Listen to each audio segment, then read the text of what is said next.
careful. Some things cannot be taken back. I like the dark. It feels like home. I shall not submit, I shall conquer, I shall rise. For I am ℙ𝕒𝕒𝕚𝕒𝕙𝕗𝕚𝕚, the bastard of hopes and dreams. I will heal them, walk by their side, and shelter them under the wing of ℙ𝕒𝕒𝕚𝕒𝕗𝕚𝕒. My name's Ash. I'm from a little town called, well, its name's not important, it doesn't exist anymore. By the gods above and the devils below. And here I thought this was going to be boring.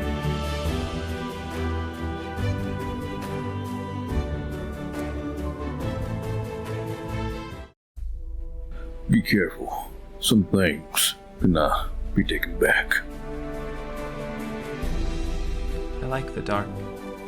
It feels like home.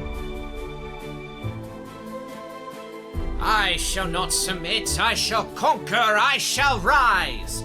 For I am ℙ𝕒𝕒𝕚𝕒𝕗𝕚𝕒, the bastard of hopes and dreams.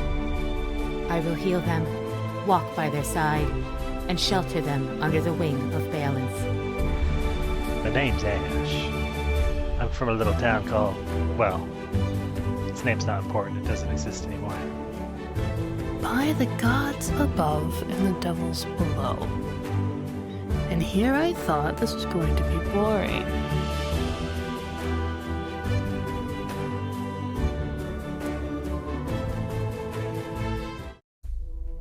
Be careful. Some things cannot be taken back.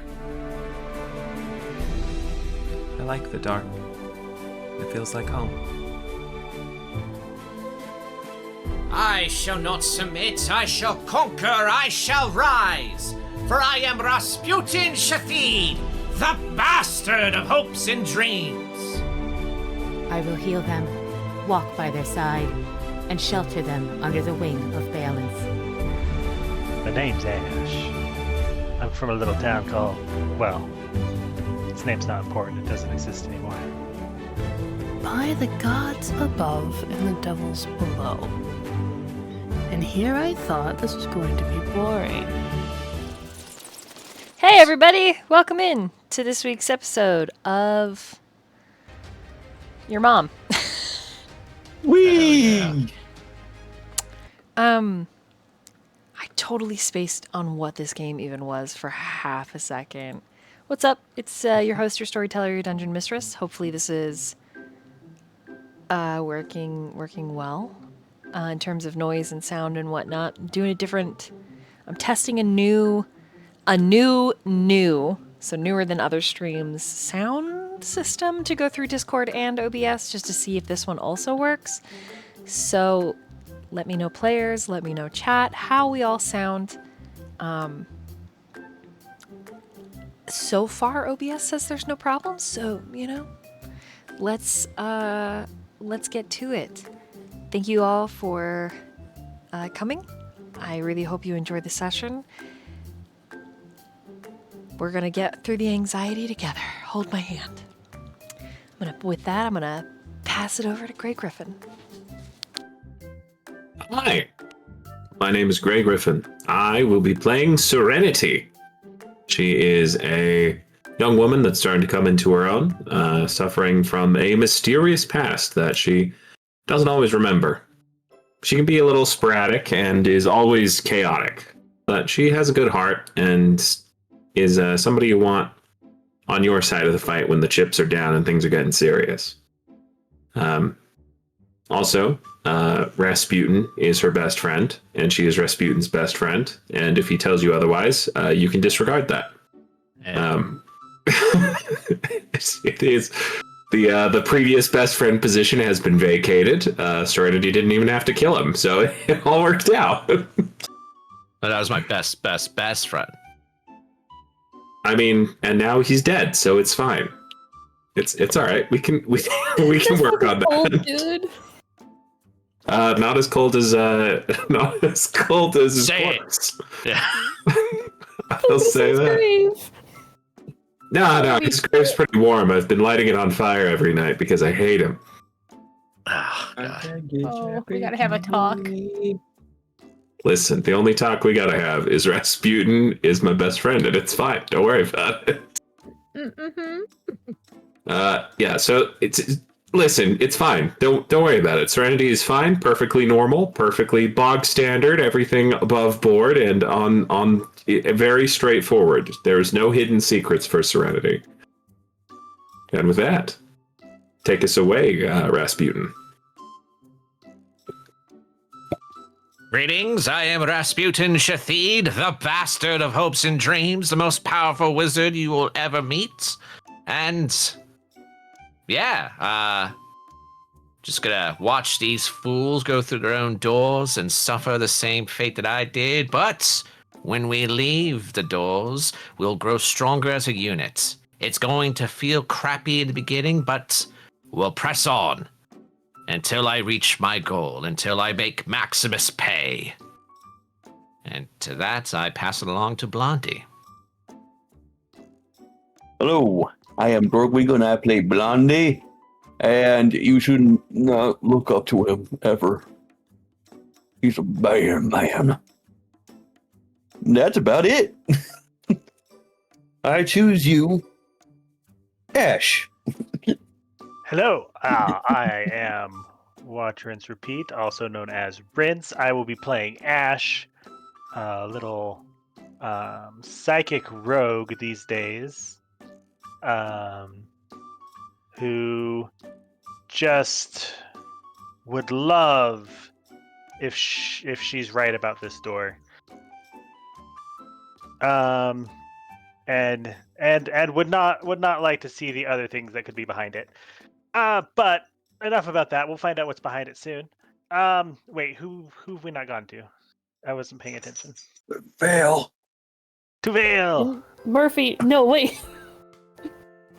Hi, I'm Tristan. I play Vale. How are a you champion. so cute? And like just speaking trigger my aggression. Like I want to choke you. You're so cute.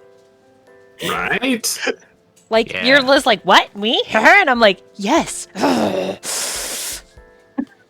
I haven't even like met you in person, Tristan, and I already want to chew on you.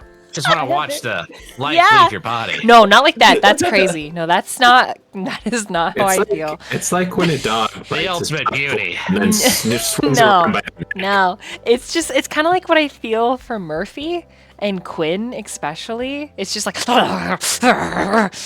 anyways, sorry, proceed. I love Proceed. it. Thank you. Proceed. Sorry.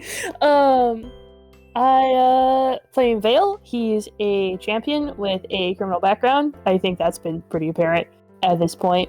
Both I and my character are terrified about this door. It's gonna be a really good time.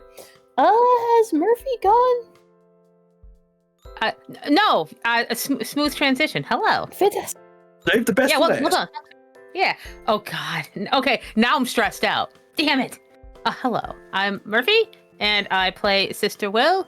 She is a human with maybe some dragon ancestry, and she's a cleric of Pharasma. And she's trying real hard to keep everyone well in both the physical sense and in the emotional sense. And it's been tough, y'all. It's been real rough, and I don't think these doors are gonna be easy ones. But she's gonna try her best.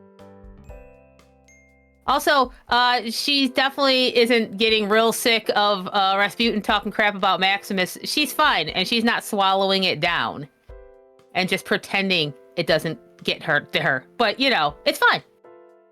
Oh, that's good to know. Yeah, it's good. It's good. Yeah. No, nothing but fine. Like, why would she feel anything weird about it? Yeah.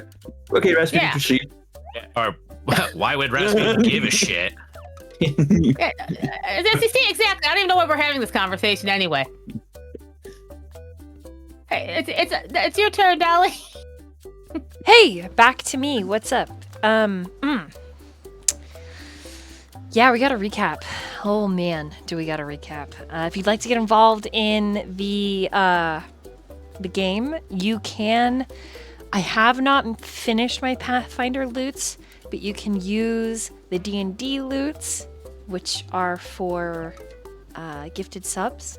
I have a little list beside me right here that I'll be referencing.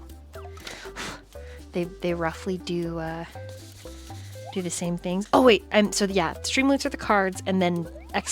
dungeon sub for the gifted subs. So the dungeon subs, we're making Pathfinder exclusive ones, and I'm, oh boy, is it fun? There's some weird things, but the pocket frogs, they can happen easily, and the majority of the D&D cards I can also translate over. Some of them will be 1-to-1, some of them will be a little bit different if you do play the cards. So just keep that in mind as you play them, chat, if you want to. Again, trigger warning, this is going to be a pretty heavy episode due to some things that are written in character backstory. So those of you that are my players on your consent forms, marked explicit violence or violence to whether off-screen or on-screen, violence to like children or elderly or etc. Please take heed. There is just I don't want to say it's a brushing over, but this is a pretty gritty episode. That's why we're playing the happy music at the beginning now, right? Yeah, there is some mental and physical health trigger warnings as well. Self-immolating, self-harm, self-murder, things such as that. So this session is intense. If you don't like bugs, blood, demons, or gore, that is another trigger warning. And then just be prepared that there will be some romance stuff. There'll be some gushy, cute romance stuff. If I have to trigger warning you for that, I don't know why you're on my channel, because we just like kissing. Fake people here. Yeah. We like it. People that don't exist, we do the thing here. So, yeah. Shit, if you give dollars and bits, I will kiss you. See, Dork, do you... Okay, that your voice change. I caught a change. There's like a little, but your giggle is the same. Okay. Anyways, we're gonna play a game together, and I'm gonna be a player with you, and I'll crack the code eventually. But I imagine I'll be messaging Griffin like, "Is he serious?" Where's the goddamn kiss, Dork? Oh, wait, you're gonna see my poor attempt at an English accent. Oh boy. Yeah. So. I don't know where this game's gonna go because of the improv nature of tabletop RPGs. So that's just enjoy, take it with a grain of salt. I don't know. My intention is never to harm or hurt anybody, but to tell stories of hope and light and overcoming darkness. But sometimes in order to understand those, we have to really commit the war crime. Okay? Like, we've got to sit in this shit. Oh, wow. Pucker okay, up, Dork, okay. kissy, kissy, meow, meow. All right, Bill, it's just for you. Oh. Was there chewing? I feel like there was chewing in that. A little bit of chewing. Did anybody else hear that? I introduced my friends to Dork, and they made a joke about making out, and Dork made that noise, and my friends were like, "Oh, Dork's in."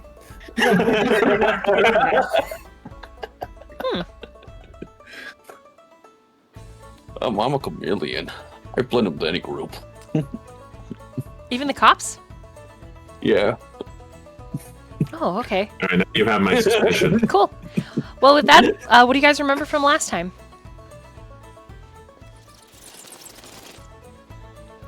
Nothing? Oh boy. We all got real quiet. I can try, but I think Ridge should probably. Okay. Just selling ourselves We out. can do it all already. together. Yeah. Yeah, We go together and save more. You want me to start? We lost a good one. I wasn't gonna start with that, but Did it start at like we were at the play, or did it start with us waking up, or were we already at the play when it started? I think we started at the play. I think you started the play, and it was like Doug, our precious sweet Doug, was acting really happy and a little bit weird. And like he kind of was alluding to the fact that he'd sort of like seen his prophecy, but he'd had like the best day ever and his birthday, and it was all very fucking sad. And then like we started because we started in combat. We started when like the things came up, and he had switched places with Raz, I think, on the stage with the box. Maybe no, the box had stuff in it later. But we were on the stage, and I think it was like combat mostly, right? With the doppelgangers, but they're a little bit smarter than normal. Yep. Did anyone have any epic moves, or was it just because I just died? That was my thing. Tell us more about that. Tell us about yeah. What happened? You want to know the assless chaps? What happened? What happened? Yeah. So my character Vale went down. And he woke up in like a sex dungeon on a like I'm remembering this in way too Did I detail. really describe it like that? It was supposed to be like a cabin, like a getaway, like sexy. Was like it? was it I really thought there was, dungeony? like- Was it Yeah, dungeony? Hold on. I thought there was like equipment. I mean, yeah, there was equipment, but Well, there's, There's a hunting I was lodge. imagining like red You- light. I don't know. I also Oh. you knew it was sexy because Tristan went boom, boom, boom, boom, boom. I'm going boom. to strangle you in real life. Anyway, listen. So, okay, more with that. It was more like kind of like this sexy getaway that, but I do remember very specifically waking up on a fur blanket or like rug. oh yeah, with because he the- just thought he had to show up with the assless chaps. Like he didn't know. Right. He was like, this is a one and done. I got this dude in the bag. He's so fucking gay. This isn't going to even be a problem. And then my character is like, I'm going to trust my friends actually. And he was like, oh, really? Oh, fine. Fuck you too then. I will say though, some important things to mention. I did get some information. I've been talking to a different devil. They're doing like a quota thing. They have notes on me, and apparently Sister Will's god thinks I'm a whore. I was slut shamed by the god of death. What the fuck? Then there's another dude who is the first guy I talked to, and he was hiding behind, or not hiding behind a door, but he was like listening in and laughing at the shenanigans of the brat one. The brat one. I got his name. Was it like Xavier? Or Yes, he's the big, Yeah. posh, bratty man that you literally like. Can I top him? Immediately I was like, very specific. Actually, no. You know what? Nope. Nope. Anyway, so he's like, and I'm like, do you have my soul? And he's like, no, like a piece of it. And I'm like, okay, cool. And then he's like, but I would like more for my quota, and like I could bring you back up. And I'm like, I don't think I want to sell my mortal soul for like a thing my friends can do. And he was like, fuck you, actually. And I was like, wait, no. And then I got knocked out and sent home, basically. And then I like laid for a few rounds, and I was like, man, I really should have taken the deal.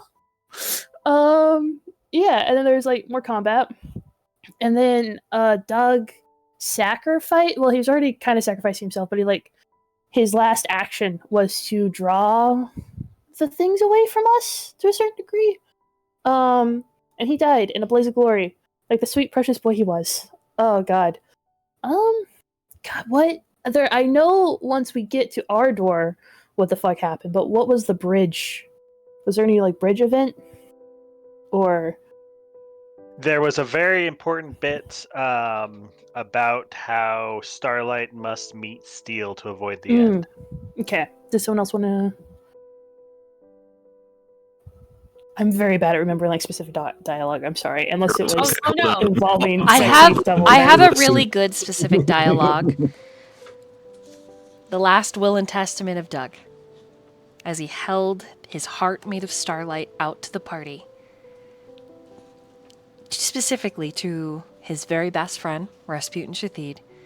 You can have this. It's always belonged to you anyways. Happy birthday, Raz. Thanks for being my best friend.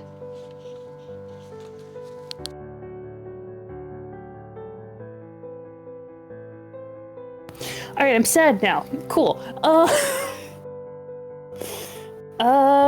Yeah. Then I think we just fell through. You found out the other devil's name is... Oh, wait. I don't know. Didn't if tell this- me. No, Oh, we never did mind. not tell I did me. not put DM note. I almost You- told you. You almost. I think I already know. I think you almost confirmed that. You should go ahead and tell us. Yeah, so we like Serenity feel had the reality. recognized the puppies. That's right. She Oh said my it felt God. like putting down her dogs, and she didn't know Yes. how to deal. Even though they looked like gargoyles, they moved with that same black, briny liquid inside. It's got that oil sheen to it.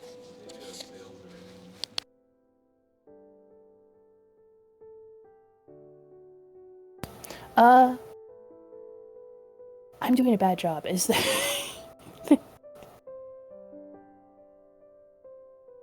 Okay, so we get to the door, and it's Ash and Vale's door, pretty immediately. No one's doing well. Sister Will, I think, tells us about the Steel and Starlight thing, and a few people are like, "Oh, that's nice," and then a few other people are like, "Okay." I think Serenity was mainly having a bad time, and then we all kind of disperse. Ash just has a mental breakdown in front of the door. I'm so sorry. Vale walked away before that to have his own mental breakdown in the ruins. And then I rolled like a 26 on perception. And after 3 attempts, I was like, oh, it's the last like minute of session. It's fine if I burn through my hero points. That was a bad idea. And I found a door that I think had like a shepherd's face on it. Dork, what did the door look like? It was a closet door with the symbol of a sheepdog bind to the neck of a wolf. Okay. And the door opened, and there was a woman with blonde hair, purple eyes, pale skin, very pretty glasses. They were big. No one's correcting me. Maybe big round ones. I didn't write down. I don't remember glasses, but you know. What? I don't know why glasses have been in my mind. If she does wear them, they're giant and round. But I think long hair, delicate face. Yeah.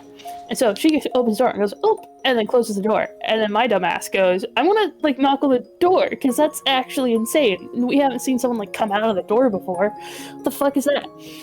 So I go and knock on the door, and then the door tries to kill me. And then I scream like a little bitch, and I think, who is it? It's Serenity's one for sure. I think,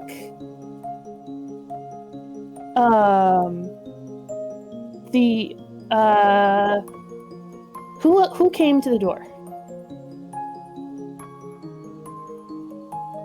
I remember Blondie. No, I should remember just grabbing your arm and be like, "Where did you get this name?" We're not there yet. We're not there yet. Griffin, you were going to say something, but I did cut you off earlier. Oh, you're good. I was just gonna say, yeah, it was the people who arrived at the door were Serenity and Blondie. Serenity got a view of Vale from up above. She was kind of like a goat and was just kind of trying to find high ground. And after Vale Serenity saw Vale fall after getting injured by the door. Went to go help Vale. Blondie saw Serenity. A couple of people chose to follow, some did not. And then there was a confrontation with Vale, wherein Vale was being very sad and very easy to shake and or slap. I personally would like to blame that Vale didn't raise their shield. It probably would have blocked the slap. You motherfucker. So, you son of a bitch. Maybe you should use that one action point to raise your shield, Vale.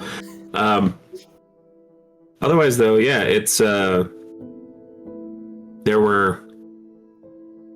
What was it? There were definitely demons around still that were paying attention, but nothing particularly spooky happened. But earlier in the fight, I don't think it was mentioned, the demons very specifically did not target Serenity, and in fact seemed to just refuse to fight her outright, talking to each other as if confused, which upset Serenity immensely, because it meant she had to keep chasing them down in order to hit them. Otherwise, though, yeah, Vale was shaken like a half-drowned rat by Blondie, who was kind of freaking the fuck out a little bit. Hold on. I need to like paint a scene for anyone real quick, please, just for my own benefit. I went down in the session before, like during that session. I was like wounded. I had like a condition. I was on 15 HP before the door tried to fucking eat me. So I had 10 HP left, and I was actively going through a mental breakdown. Just to set the scene. Proceed. Yeah, so Vale was being a bitch, and completely unjustifiable. Just going your shield into your face, you motherfucker. Hey, if that gets you to raise your shield, I'll take it. I will be the anvil upon which you learn to use the shield block. Yeah, Blondie was not his usual characteristic calm that we have come to get used to, and have only seen lapse a few times, very specifically when we first got here and he realized where here was, and now in specific regards to his door, because that is in fact Blondie's door, and Blondie recognized that, which is why Blondie kind of freaked the fuck out of Vale, essentially saying, you know, there's Beaumont like on his arm. Right. Yeah, the name Beaumont was etched into Vale's arm from the door. Bloodwater. Yeah. So that set Blondie off. Indicated that the Beaumonts are like the worst of the worst in terms of assassins. Well, best of the best. Well, yeah. I mean, you know, depending on who you ask. They're bad. They're bad, but they're good. They're good at doing it. They are a successful enough order of assassins that they do not need to be secretive about what they are. They are powerful enough and have enough wealth and protection from their clients and from those underneath them that they are simply able to continue their clandestine operations in full and open view to everyone, and there is nothing anyone can do to really stop them. Powerful group, it sounds like. That being said, kind of one of those, yeah, you know we're doing assassin stuff. What are you gonna do about it, huh? So, otherwise, Serenity slapped Vale because Serenity was really worried that Vale, who is normally very grounded and able to handle situations very well, was so completely breaking apart. So Serenity kind of had to reflect on that a little bit. After returning to the rest of the group, around the campfire, Serenity started to make some food for everyone with the rations that we have. And there was discussions as to which doors to go through, because there was that door, and then there was the more obvious door that we were just kind of dropped in front of, which was two different doors taking up the same space, kind of flickering in and out of one another, intermingling and intermixed with no clear, discernible dominant force. And it was pretty obvious that those were Vale's and Ash's doors, respectively. There was some discussion. There was some anguish shared as to even wanting to continue this journey. And Rasputin knocked some sense into everybody with some words in only the way he can. His Maximus fueled rant kind of knocked everybody from their reverie for a little bit and kind of got everybody's eyes back on the prize. And so there was some discussion as to whether to go through Blondie's door and face the assassins, or go through Vale and Ash's door and face unknown horrors and traumas yet a mystery. Ultimately, it was decided to sojourn through the twinned door, and that is where we ended, I think. Because at least it was killing, two birds with one stone.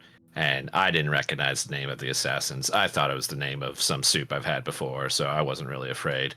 It wasn't a '𝕕𝕤𝕗𝕚, so it's like, whatever. So it couldn't have been that good. Yeah, it could have been, yeah. Okay, they're good at killing. Okay. Fucking love Rasputin. Rasputin is the kind of guy who'd hear about Sauron and be like, well, I mean, sure, he's the Dark Lord, but how dark can you be? He's not even a Shathid. Like, yeah, I mean, I feel as though he's a tryhard personally.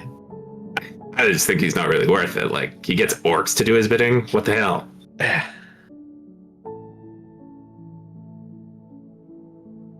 Are you guys ready?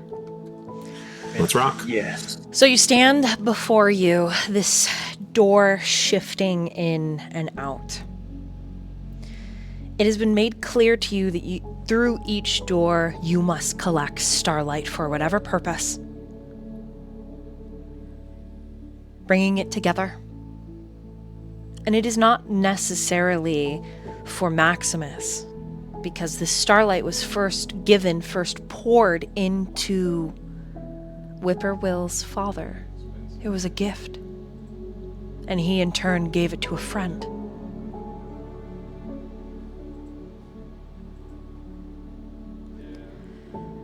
Ash and Vale, I need the both of you to make will saving throws. Let's fucking go. Do we get the Sister Will bonus? I was gonna say. Oh, God. Roll. Oh, nice. That's not terrible. 17 for Ash. I got 22. Okay. Nothing happens. Should I have disadvantage? No. Damn. There is nothing outward, no condition or anything that inflicts you at this time. What there is, though, is a blooming of loss. And looking at this door, there is no way around it. Both of you roll high enough, however, that you remember Sister Will's words. Sometimes the only way is through. Sometimes you have to say goodbye. The spirit of her words, that some things end and others begin. But the truth of it is that neither of you can hide from your pain. Not anymore.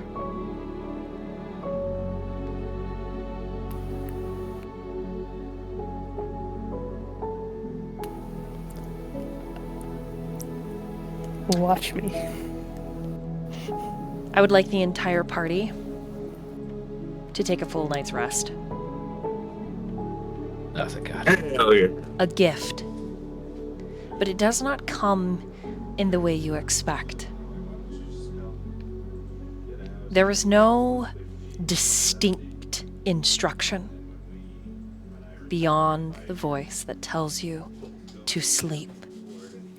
For when you awaken tomorrow, a new dawn breaks. And change will make you or break you.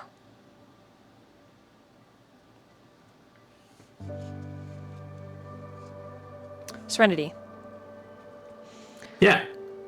I need a roll from you, a saving throw. Let me just remind myself of this system. Give me a second. I need a fortitude from you. Okie dokie.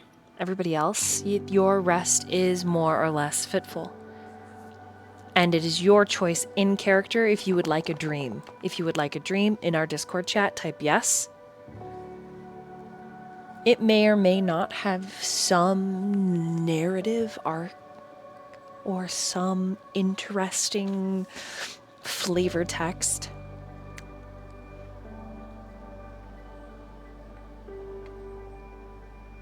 Right.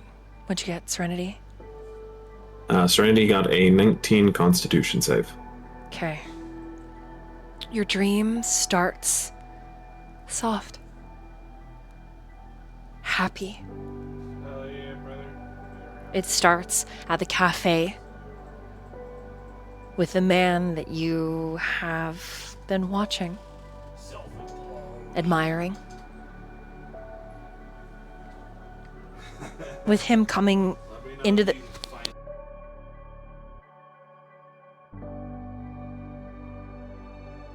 it starts with him coming in and ordering the blandest drink you have.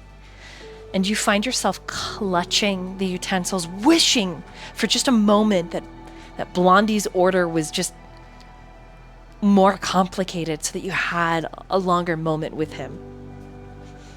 There's some casual conversation between the two of you, because if I'm to understand correctly, Blondie, sometimes you train Serenity. Mm-hmm. Along with Vale. Naturally. And as he leaves Serenity, there's an emptiness. And when you turn to your stuffed companions, which have always been with you, these puppets, you can't actually remember when you gained them, but they've always been yours. You reach for them and they're not there. Doing a quick spin, you duck around the counter, through the swinging door that leads into the back. And something glints and catches your eye. You turn back into the tap room, where all of the citizens that stop for coffee are seated. Your regulars, some travelers, and through the shop's glass windows, even though they are somewhat leaded and frosted, suddenly the sun is setting when just a moment it was rising. There's a pressure, a presence, a beckoning. And the name ℙ𝕒𝕒𝕚𝕒𝕙𝕗𝕚𝕚. And this color, it moves, backlit by the sunset, and it's an indescribable color that's shifting. Do you walk for it? Do you leave the safety of everything you've known to pique this curiosity that now, Serenity, reminds you of home?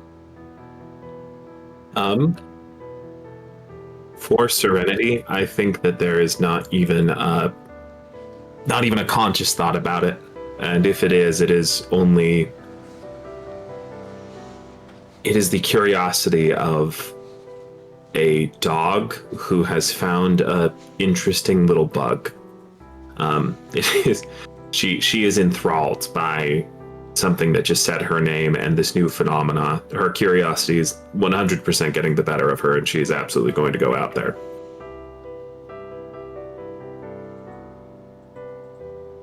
As you step out, what should feel like home, and it still does, but it's fear. It's a different kind of fear. It's a fear that it leaks just on the edges of your understanding level of fear. Something cosmic. And when it speaks to you, it isn't with a voice. It is with design. And what it calls you, you know is your name. But it is not your name. It is not Serenity, that this shifting multitude of colors that defies all reality, that is drawing in the city itself from which you have called home. This is not home. And yet you know it. It is familiar in the way that nostalgia is, or liminal places can be, but there is containment, restriction, balance. On your left-hand side, walking down the dusty street, just at the cobblestone's end, imagine your shop is set on a medieval strip mall. Next to you, there is a baker's, and on the other side there is a tailor's. And at the point that that strip mall ends, a dusty road, and Blondie has taken his cup and he's made it to that edge, and he stops, turning, and you know the moment that he sees these colors, he's going to drop the cup before he does, and he will attack it. You know that he will because you've seen it, you've experienced, you've witnessed it before, and it says your name again, which is not Serenity, it is not your name, and you understand that it is saying, come home. Come home. And then chaos, Serenity. Do you try to stop Blondie as he charges? Sword drawn, screaming at this entity that you know is frightening to everybody else, but for you it is no different than your arm. What do you do? So standing where she is in this moment, I think Serenity can't help but try and stop it with everything she can. I think she'll even go so far as to draw one of her weapons in order to try and intercept Blondie's strike. Okay. As you draw and you go to Prairie, you hear Rasputin. You hear him in a monologue. You cannot save them both. And then across the square, the siblings, Ash and Vale, all of them drawing swords at this creature. And one by one, although you intercept Blondie, when he grabs your shoulder and puts you behind him, you recognize you cannot save them. And the color drains from everything around them, moving into this shifting borealis. Blondie turns ashen and gray, followed by Rasputin, Sister Will, Ash, Vale. All of them.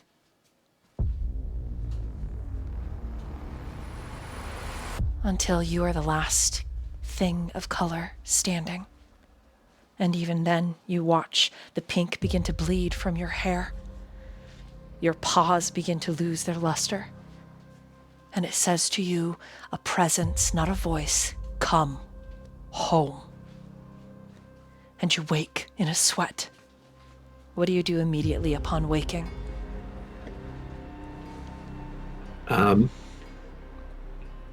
She mutters, almost subconsciously,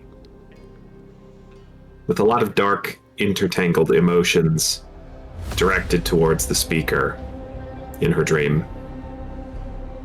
I'm not done dreaming yet. Which she barely even recognizes. Following that, she's going to immediately reach around for her little poppets, trying to grab hold of them, where they usually sleep near or hang out near her sleeping form. Whether she finds them or not, she will then immediately try to get up and find Rasputin. You find them, but they are inert. Your poppets cannot help you through this door.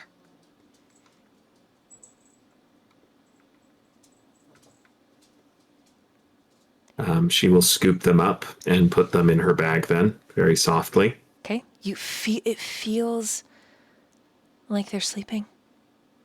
And as you make your way over to Rasputin quickly, Rasputin, you are dreaming quite the dream. And in it, you are held aloft in a not quite, but almost Princess Carrie by a Goliath woman. Tall, muscular, bitter.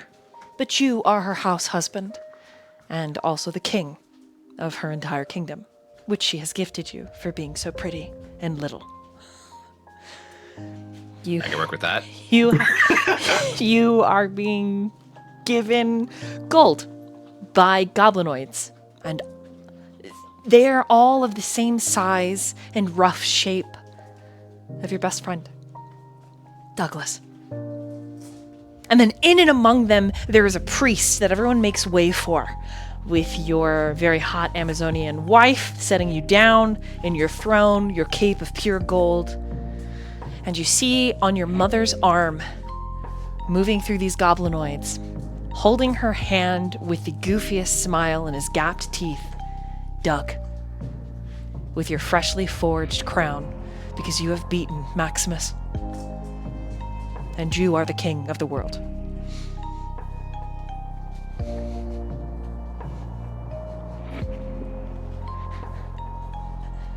When Doug ascends the steps, he trips, and your crown falls 30 feet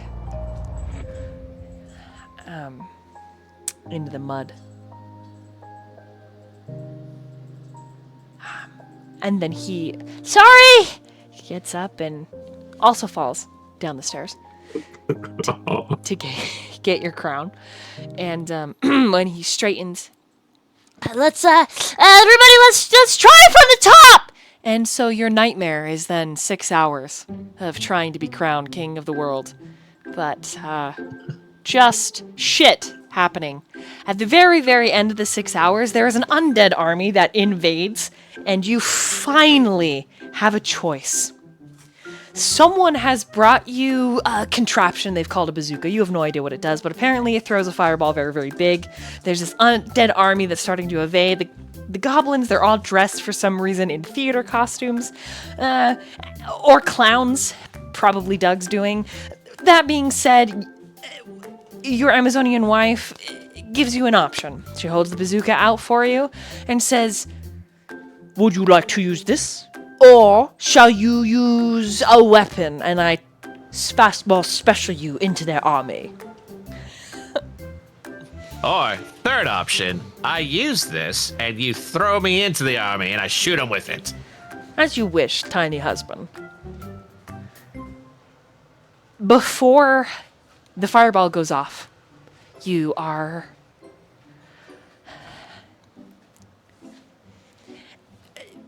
stolen the finality. It's taken from you. You awake. Your own mortal coil arousing you after you've defeated the undead army and used the bazooka and took another wife to your harem, undead, still hot. She gets along great with your first wife. It's awesome. Naturally, yeah. And finally the crown, everybody's ready. You're back on the dais. They're lowering it down to your head and you wake up.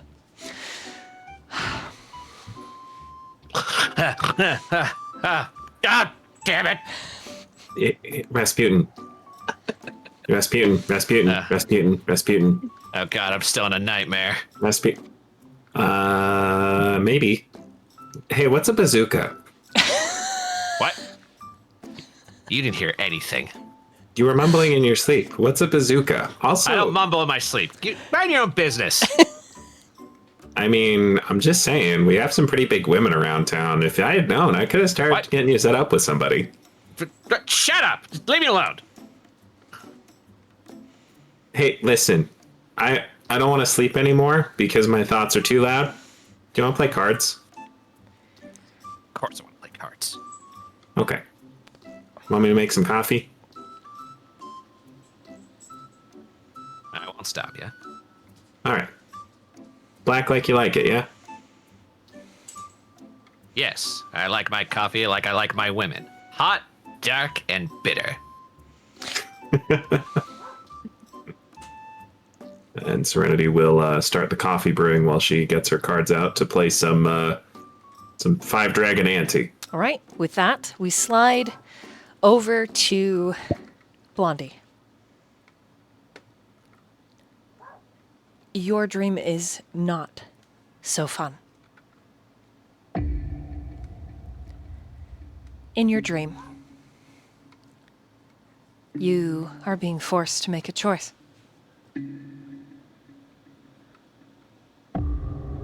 Vale is cowering before you.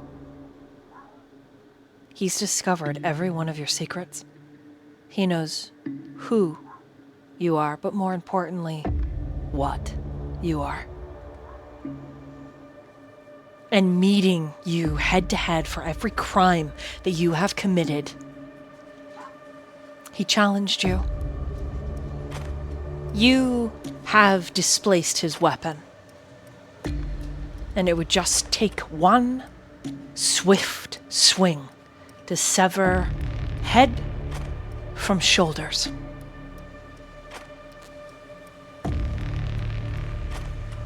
The defiant tiefling rubs his thumb on his bleeding lip and then spits to the side of his downed form, glaring at you with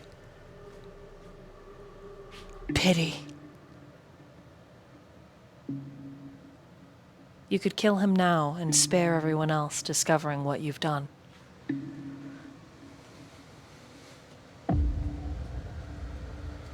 But the choice ultimately is yours.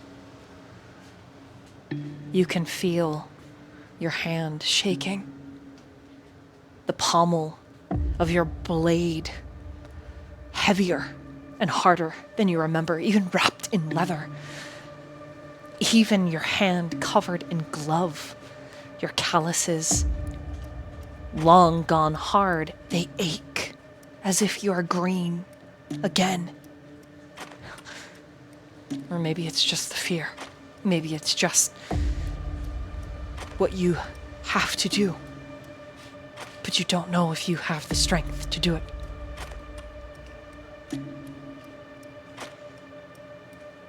Blondie will just sort of put on a mask, and he starts raising his sword a bit, and he just drops it and leaves. He in this dream that feels so real, he decides he should do this alone. You drop your blade next to Vale? No, I dropped I was like, it swings. your Your arm goes loose. Okay. Yeah, Okay. yeah, just simply that, yeah. Understood. It's best to just do this alone. He was stupid to think there should be anyone in his life. He was being selfish.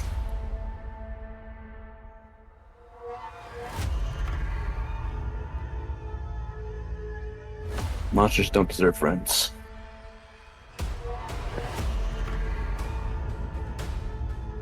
As you begin your descent, though, you are not on an incline or decline in the least. You are simply walking out of the only major city street. Because the stream takes place the same location as Serenity's. You are leaving the place that you have called home for the last several years. And as you are leaving on that road, you hear a very familiar voice. So, that's it then. You're going to abandon them as you have abandoned every other path. What if I could help you for just a price? Blondie? He turns around and sees who's talking. He stands comfortably over 6 foot. It is clear he likes food. The first time you met him, he was a bit emaciated, but he had told you he'd been on travels. Travels that kept him from fine beds, cloth, women, drink. It is clear he has been indulging all these years. And it's a moment before his name comes to you as you look at his aged face. The black hair peppered with gray. The storm cloud blue eyes that go fully oceanic when casting or angry. It is actually the tattoos, runic, around and down his face that disappear into his gray robes that name him for you. Arendor Stormcrow.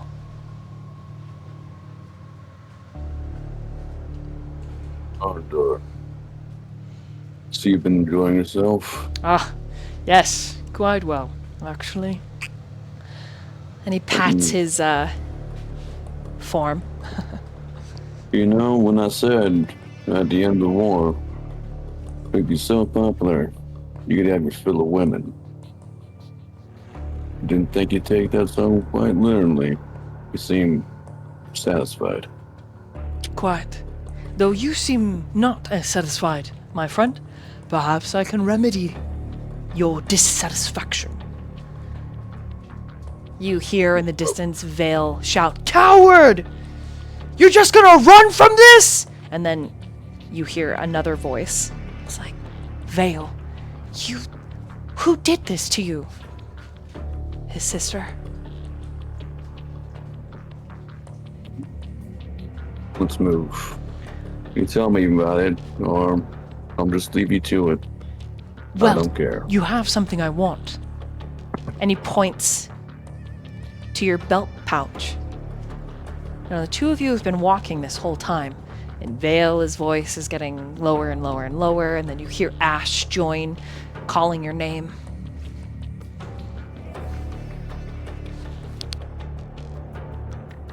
Blondie ignores them.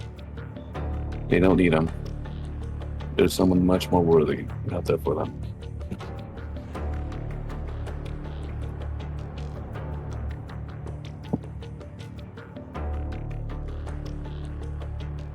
Do you look in your belt pouch for what Arendor is pointing at?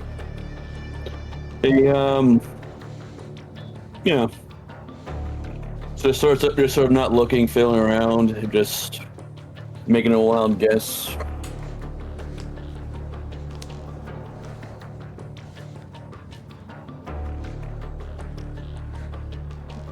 So do you reach in? Do you dump it out? This is kind of an important decision. I reach in. Okay, I reach in. You feel items that are foreign. And when you actually flip the whole flap open, you see that there are 3 things. But they are all interconnected through a leather tie, a string, like connecting them as if a keychain. One is a glass bottle filled with the brightest liquid you've ever laid eyes on.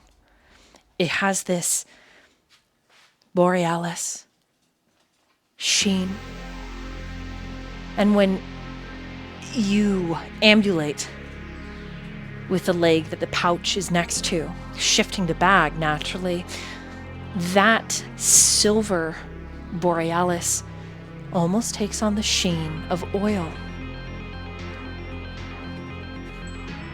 Connected to it, wrapped around the stopper top, is a coin. And the coin is gold, very clearly. Plain on one side, save for a few scratch marks. On the other, a set of fairy wings.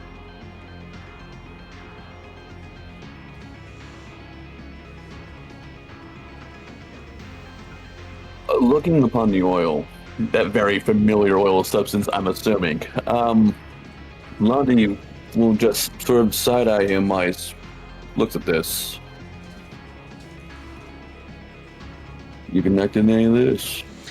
The third thing, when you pull it out, a tiny key. Like one that could be to a pair of handcuffs, but in this case, probably a jewelry box or a wardrobe. Right, that is precisely what I'm looking for. And for the price of that, I can give you your friends back. Certainly, yes, they are more deserving, but... What do you mean back? Well, Shathid. Serenity. Sister Whittle. They're all dead. Blondie just, his eyes he just sort of stiffens, just for a bit. Arendor looks at you confused. Ah. The sickness is catching up to you, is it? Well, for the price of that, I could help with your symptoms. I could waylay them, since clearly you are having memory gaps. Say right. No, I didn't change anything. I didn't. But you did. You did. I didn't touch jack shit. He lifts one palm. No need to shoot the messenger. He lifts the other hand. And his hands, the fingertips are dipped as if blue henna. And just drawn all over palms and back. But it's runic, quandric formula. I'm just gonna shoot you a question real quick, just so I can make sure what I say makes sense. Mm-hmm.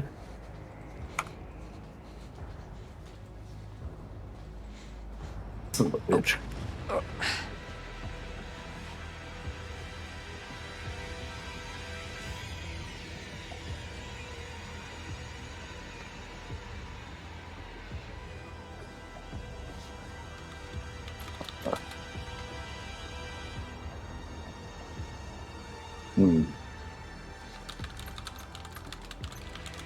I can't imagine why.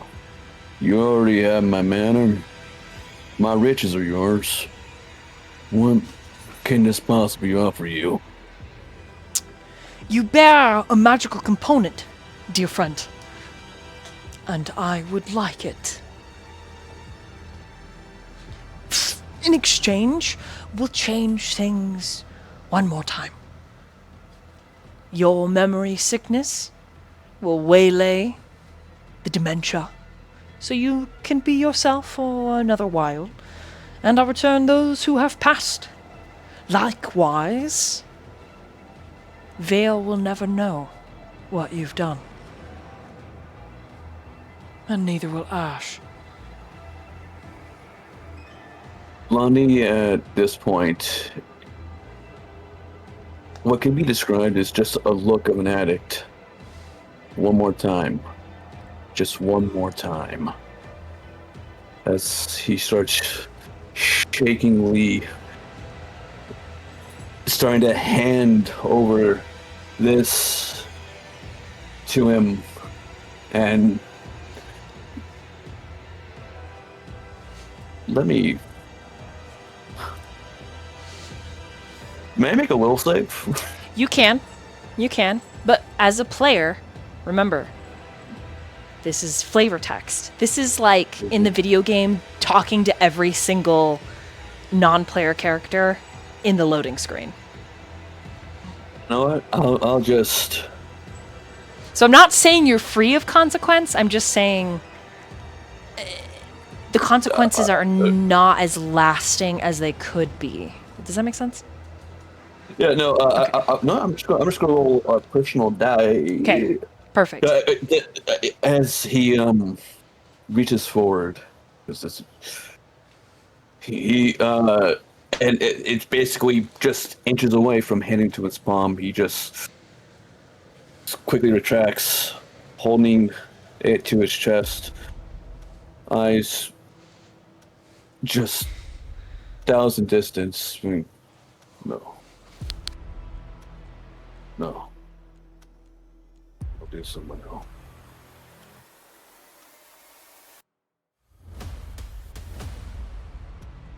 What? God, not door. What has happened this 10 years? Not the last couple of 10 years, but this 10 years. Oh, quite a lot. And then from his robes, he withdraws a vial, and in it is the crystal, blue, with a red center. The crystal that you break and you inhale, and it starts this whole process. How about a little blaze to start the story?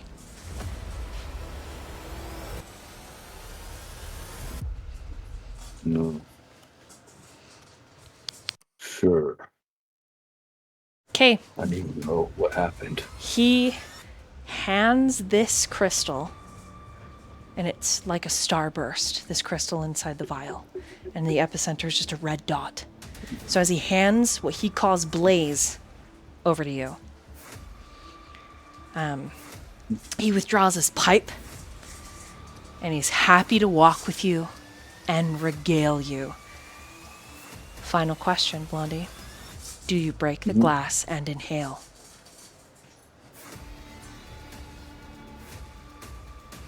Yes.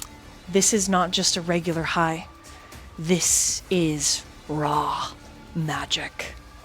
And as it invades your mind, your lungs, your bloodstream, you feel not just unstoppable, you are unstoppable.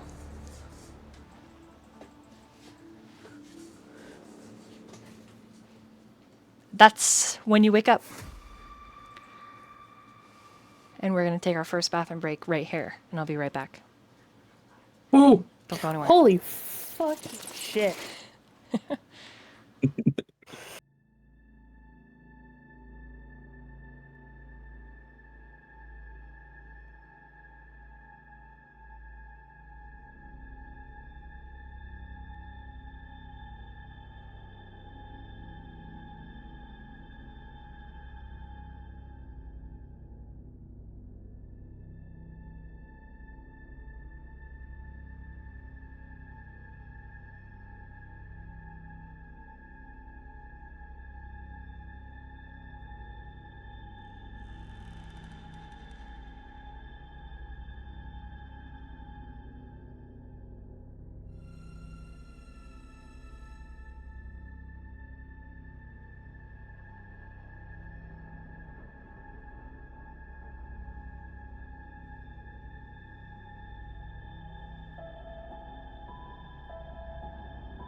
Hello.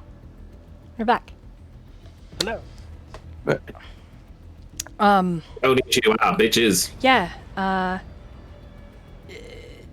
Dork, Blondie, you wake and you feel hungover. And you wake to the sound of a card game happening not too far from you. You have a hand mirror, and by some instinct, you take a quick look.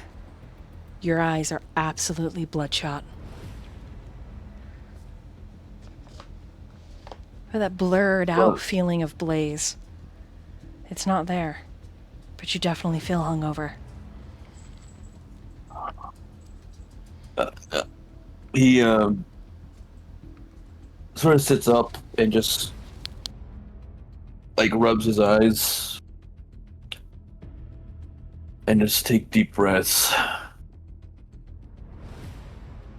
And he turns down and says, "Yo, already woke up."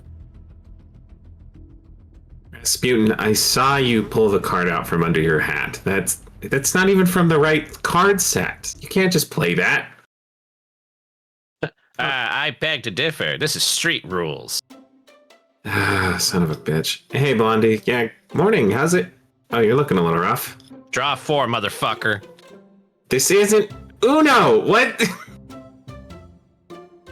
We're playing fantasy poker. It's 5 dragon ante.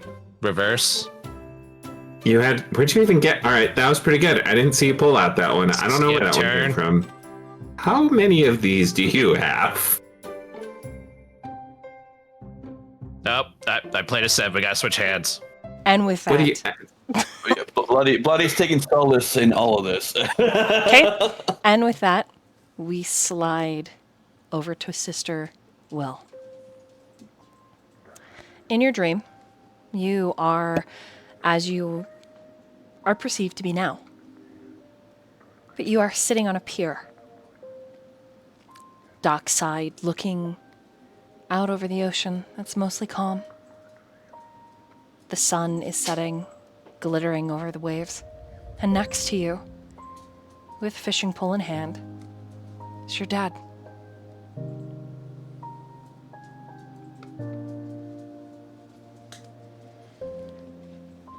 He's quiet, content, but you in this dream, it feels as if you've just been transported into this body, when clearly your father doesn't feel like that at all, and he's been aware and witness to whatever machinations the two of you have been up to all day.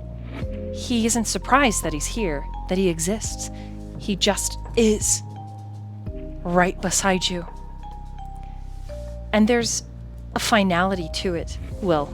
There's a feeling of, if you had one thing you wish you always could have said to him, maybe you should. And maybe now is the time.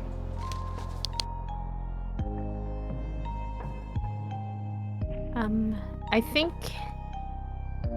Sister Will takes an extra second just being, in her father's presence. Just breathes it in. And she turns to him and says, "Thank you for being my father. I know I'm lucky that I had a father like you, and I know we are only given the time we're given. Sometimes I feel selfish wishing I had more, but this here is more. This is maybe a gift. So, thank you. Thank you for being here, sitting next to me right now. I'll hold on to this forever." He turns and smiles at you. I don't know what's got you in such a thankful mood, but I'm happy you're my daughter, and that we could be here. He motions out over to the water, and then he kind of elbows you, and he says, "You want to know why fish are so smart? Why? Like, she's almost like ready to hear his dad joke. Because they spend all day in school. She genuinely laughs. He smiles. And he says, why do fish always know how much they weigh? Because they have scales. Ha ha! That's my girl. Because they have scales. Now, why did the fisherman bring a ladder? She thinks. And then she goes, I don't know. Why did they bring a ladder? Because he wanted to catch high tides. Oh, that's a bad one, Dad. Is it? But she giggles. Is it bad? It's Yeah, that's okay. pretty bad. All right. He looks out over the ocean for a moment. I wish we could have had longer.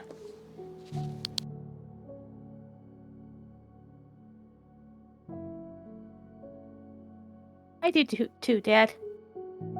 But I think I'm supposed to be grateful for the time we had. I'm trying real hard.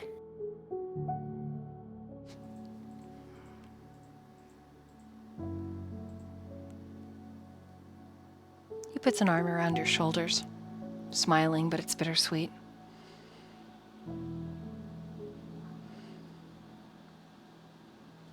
My little whippoorwill.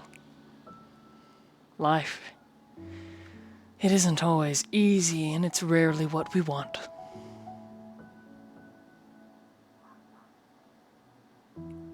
Oftentimes you stumble into an answer, one you never expected, even as you've tread a path to get to an answer. In my experience, I have found that it's these little accidents that we should embrace. Some of them feel like setbacks. But know this, you are stronger than you know. And people may not always treat you as you deserve. But that doesn't change your worth.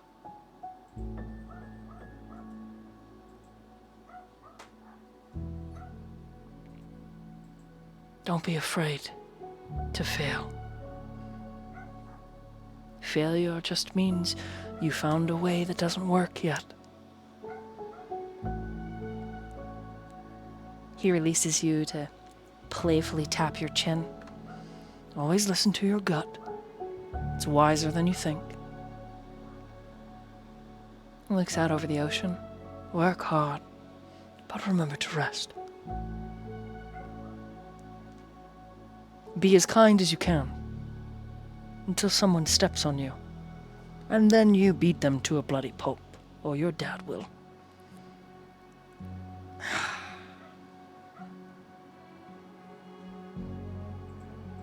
My sweetheart. And he looks at you again. His eyes alight. There's something reverent, something thankful and honored. The right people will love you for exactly who you are. No pretending. And I may not have a stake in this life anymore. But he puts a hand over your heart. But I am always in your corner. No matter where these little accidents life has a tendency to throw on your path, I'll be there. And you, he boops your nose, will always be my first love. My little girl.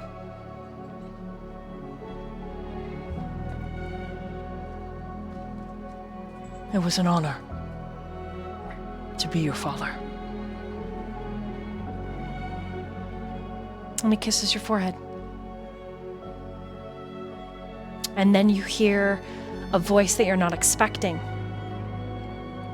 And there's this elation and fear that crash through you simultaneously. Dad! Will! Can you hurry up already? I'm hungry! Do you turn to look at the little sister you've never met? Will does. She is the perfect replica of your dad.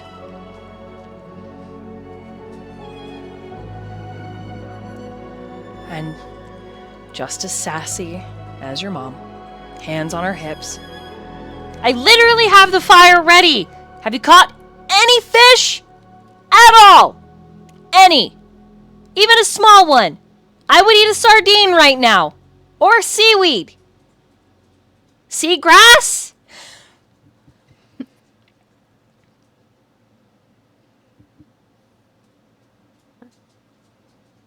Sister Will can't find words to say. I think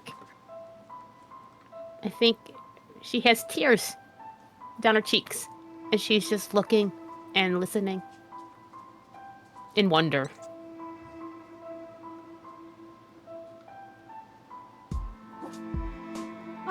Shall we go? Your dad kind of shoulder bumps you. I didn't catch much. He shows you the bucket. There's a meager, skinny little mackerel in there. Thought we could share it. Nods and says, I love you, Dad. Always. Always. And forever. He hands you the bucket, and it isn't lost on you, Will, that he stays on the pier fishing.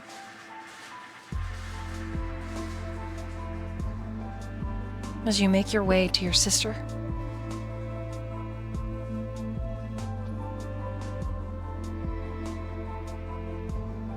he stops herself from looking back because she knows. And it might be hard to keep moving away if she looks again. as you approach, your emotional wellspring is lost on your sister, and she takes the bucket and is like, "Final! Ugh, really? This is it. Whatever. I can still make it taste good." And she crouches down by this little hollowed out hole in the sand where she started a fire and begins to peel the slimy layers off the mackerel. You guys are so lucky I brought my spices with me. Otherwise, this would taste like dinky, dinky, dinky shit. And do you know what that tastes like? Bad. It tastes like bad. And it's only when she's halfway through prepping the meal that she stops, because you're staring at her, and she looks up at you. Okay, you usually act weird, but this is a different level of weird. Are you okay? And when she tilts her head, you see both of your parents reflected in her face, just like your own.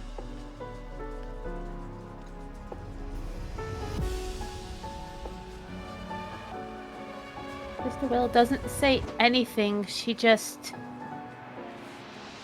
grabs her in a big hug.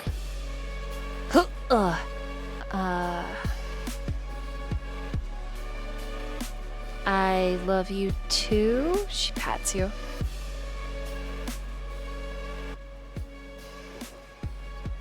I'll find you. I want you to know that, okay? I want you to know that I will find you and we will have this. I mean, I'm not lost. You're acting like I'm gonna be, though, when she pulls away from you. What do you know? What did your god tell you? And she squints at you really hard. And she like shakes her head like she's just trying to focus and be in the moment. She's like, "Oh no, nothing. You know, I just get weird. Sometimes you know me." I do. Did you pray about my boyfriend? And she wiggles her eyebrows. Is he gonna love me yet?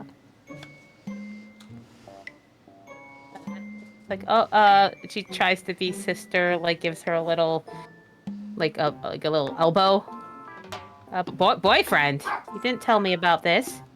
Oh, well, I mean, not technically, but, you know, he's really handsome.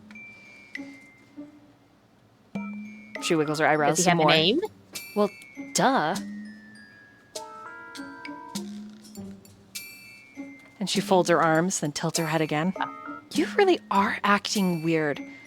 Anyways, I invited him to the picnic, and that's the moment that Vale shows up on the beach. In your dream. With a nice wave. Oh, Sister Will works very hard to hold her face neutrally. Yep. Oh! I've not met him? What? She squints at you. Yes, you Oh, have. He's your friend. Oh. What? Oh, She rolls well, her eyes. God, I love me an older man. Hey! He's brought the rest of your party. Probably safety in numbers. Serenity's waving and rushing forward. It's kind of an odd, definitely this dream. Your reality's bleeding into it. I think she's taking a moment to breathe in again, trying to go. Like, I think she's aware of the dreamness of this. That it's kind of this liminal space, so she's trying not to take it so at face value. Right. And it's like, oh, okay, yes, yeah. Let's eat. That would be really nice. Yes. Yeah. Serenity's brought some food, so is Ash. And Vale does dodge your sister pretty hard. She's very aggressive, though. Especially in the pursuit of something she wants, which is a lot like your parents. And then she starts in on the jokes, just like your dad. And to Vale is like, hey, Vale, so why did the fish blush? And he's like, I don't know why. Really awkward. And she's like, because it saw the ocean's bottom. And Serenity actually cackles, thinking it's hilarious. Yeah. I think Will is trying very hard right now just to stay here. Like, to her right now, this is a gift to have this time. So I think she's just watching and smiling, like a warm, actual smile. Like she's relaxed and comfortable in this situation. Yeah. Yeah. It's awkward, and you can't believe your dreams have betrayed you thus. But it gets easier. It gets softer, and once Vale takes a spot between his sister and you, your sister is then distracted by a card game. For some reason, there's a card game suddenly. Rasputin's there, and he's shouting something about draw 7. Pick up the deck, motherfucker! Yeah, it's crazy. I don't even know I can't refine you anymore. And then I should go back to sleep. Perfect, you guys. And then it changes abruptly. And the ocean suddenly pulls out completely, abandoning the beach. Nobody else is aware of it but you, Sister Will. As a dark star moves to block the sunlight, even though it is setting. And the world is cast in red. But everyone is just talking at the beach. Ash makes several comments about the teeny mackerel, but how it surprisingly tastes good. It's so juxtaposition. And as you turn to look out over the sea, in that dark star that is eclipsing the sun, there are colors. Bright and beautiful. A lance forms in your hand. And this lance is made of glittering starlight. You know what you need to do. How you're going to do it, you're not sure. But it is as easy as if it is instinctual. You simply need to throw the lance into the center, the very heart of those shifting borealis colors, and you'll kill it. That is a sacred duty and honor that you alone can do. So with lance in hand, Sister Will, do you throw it to pierce the sun?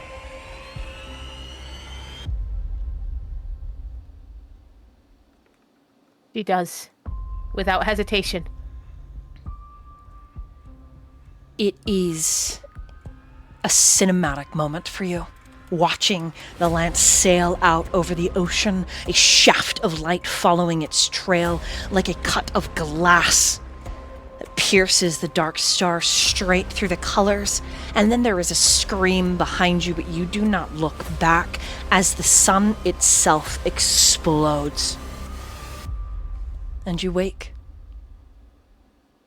sitting completely up, not gasping, just pure awareness. That last part of the dream felt far more real than the rest of it.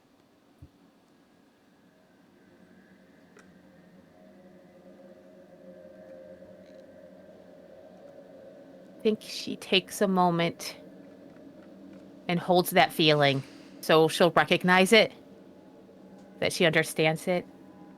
And I think then she'll just kind of get up and quietly walk over to the card game, not to join it, but just to not be alone.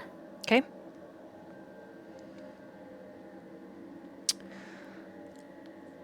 Ash.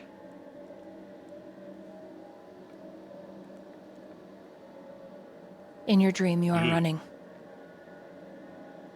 You are dragging as fast and as hard as you can your brother, his unconscious form bleeding, leaving a trail behind you as dogs chase you through the darkened streets of home.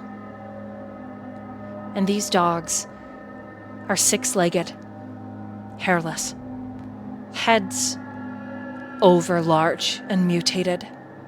There are so many eyes, so many wrathful and hungry.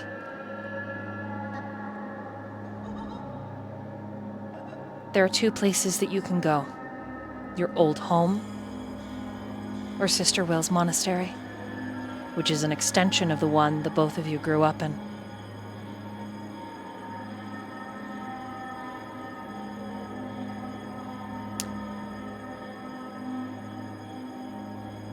There's no safety at home anymore, so she'll go to the monastery. This monastery is a tertiary of the one you were the one Vale was raised in, but where you found shelter. And inside is an unnatural silence. The moment the doors close, and the dogs, their noise, their baying, is quiet.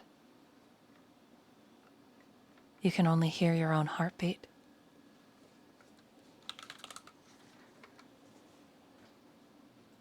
And someone else.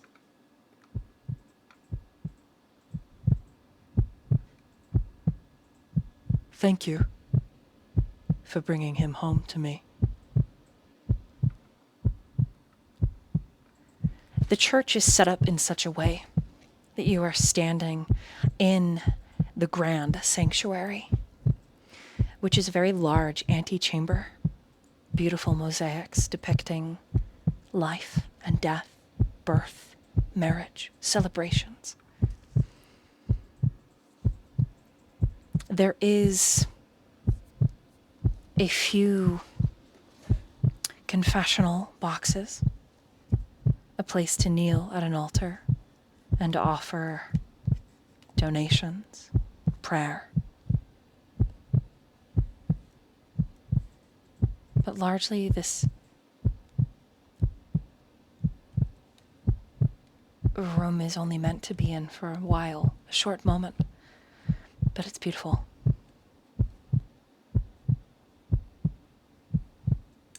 It's a face to welcome in the weary. But the man who steps out onto the mosaic tile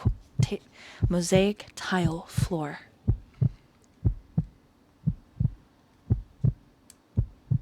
well, he seems to be dipped in the phrase, no rest for the wicked.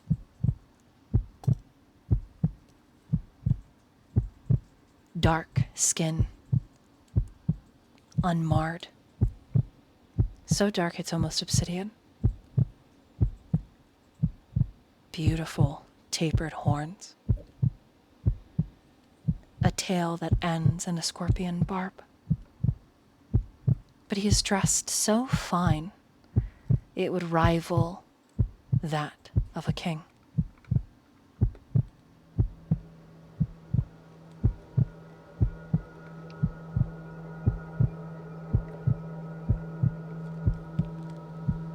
When he holds his hand out to you, you can't help but notice that the claws extend upwards of 2 to 3 inches from his fingers themselves, each one thick at the base and raised like a raptor's.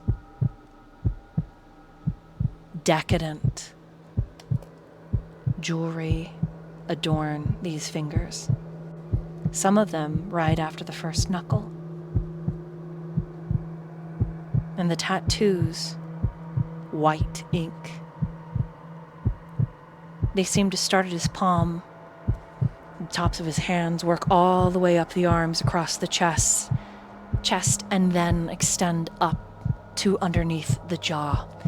And the cross in the center of his throat feels unholy, especially in this place of rest.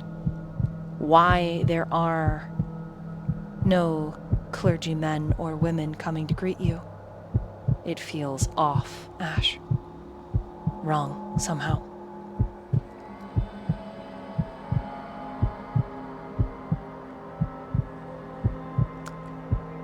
Thank you.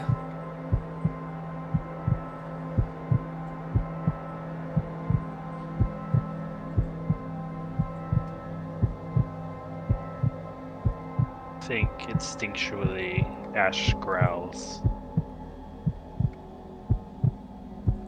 I'm not going to hurt him. Why would I? That isn't my intent.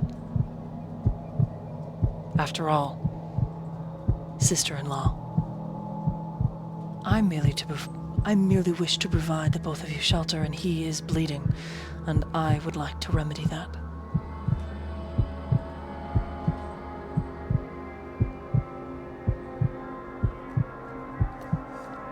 At what cost? He steps forward, and that's when you notice that his feet are gargoyle-like, and there's a claw set in the center. The claw is meant for climbing and ripping and tearing flesh. He is a creature made for war. Each step is a click across the tiles. His tail lazily whips like a cat's, and then you see the wings. At first you thought it was a cloak, but they're tucked gracefully at his shoulders. No cost. Not for you. This close, the tattoos shimmer like starlight, like tiny gems embedded into his skin. And his eyes, they are so beautiful. A borealis of colors.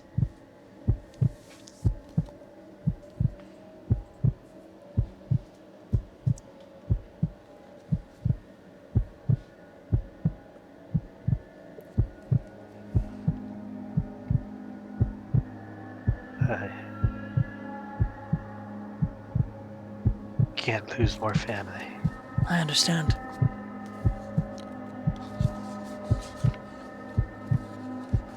Neither can I.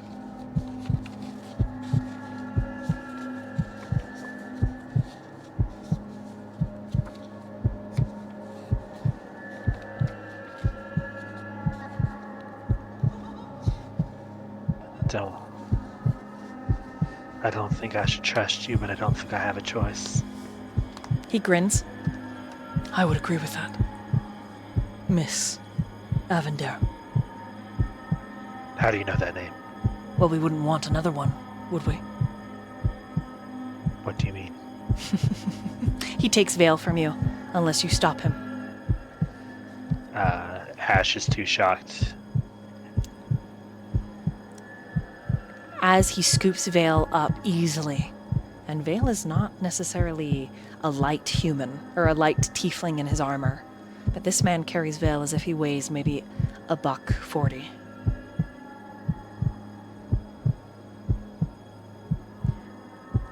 You'll see. You just have to walk through your door.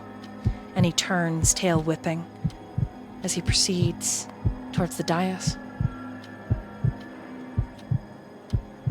Taking a sharp left, you know that he enters an archway that leads towards the kitchens and the infirmary. Do you follow him? Yes.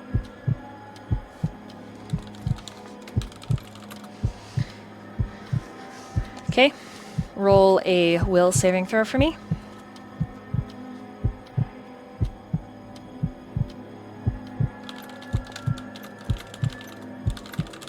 Oof. 12. You feel fear. And it isn't an exciting kind of fear. It's the dread kind of fear that's accompanied by anxiety and slight nausea.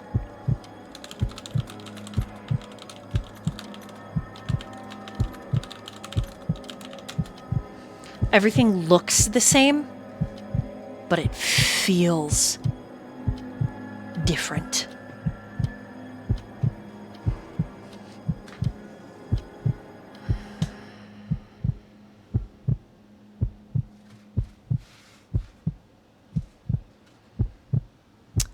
Make a secret perception check for me, please. Secret perception. Yes. Yes, please. Also, thank you so much for the raid. Cat's Meow, really appreciate it. Welcome in, fellow caitiffs, Salubri, Tremere, whatever you may be this night. Vancouver, hey. Thank you. Enjoy some Pathfinder 2E. Pretty long session planned tonight. We're going to make Dork suffer in the morning for work. Just kidding. Not kidding. Hooray! Sacrifices must be made. Okay, let me see what you got on this roll. Aha! You do not see them, but you hear, as you get to the infirmary, you hear several serpent hisses. You know they're in the room with you. And your fear double times.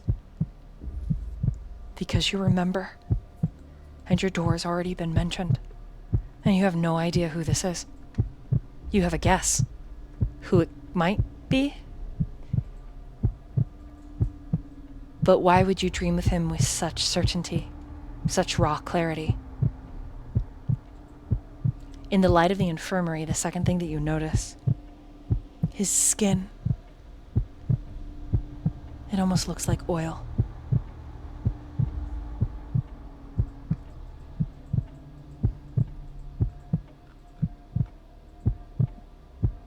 You watch as this dark tiefling administers to Vale. He's quite skilled at it, and soft. But instead of Vale waking, he seems to fall into a deep slumber, sighing with relief when his wounds are mended. And then the tiefling tends to making him comfortable, removing armor, weapons, setting them to the side to be cleaned.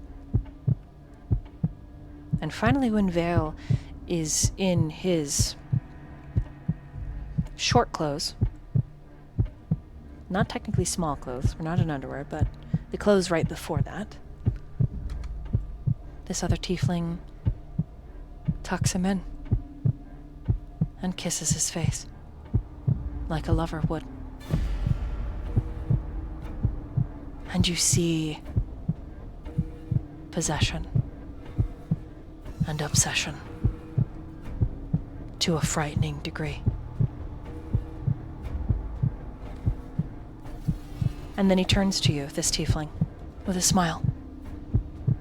And those two distinct red flags are sheltered under that sickly, saturating, sweet smile. As he holds out a healing potion to you, its low, fat belly fitting perfectly in his large palm as he swirls the red contents inside. You must be hurting. Please.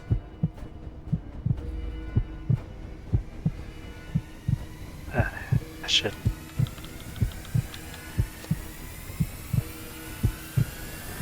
I shouldn't. Do you think But it hurts. Do you think it's poisoned? He flips the lid, takes a sip himself, waits a few moments, and then offers it again.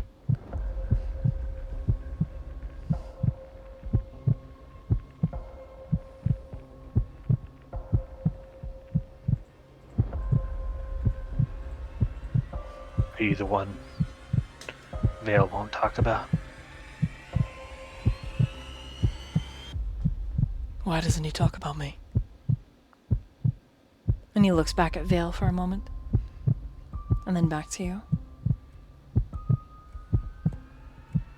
Shame. No. Pain.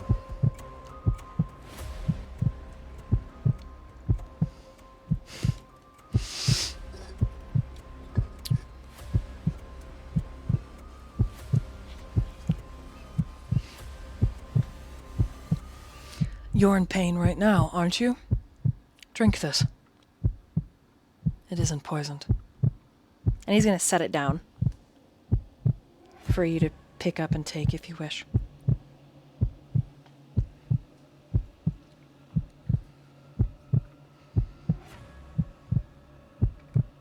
She will pick it up and look at it.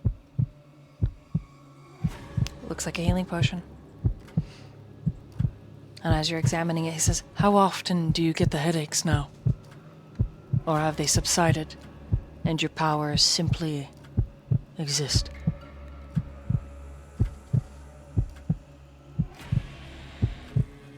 It's been a while.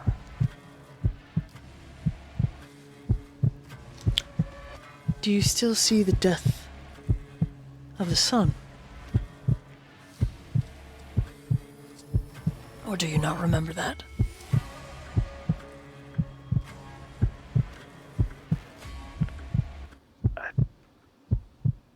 I don't think I know what you mean. I see. Whose son? The sun. Oh.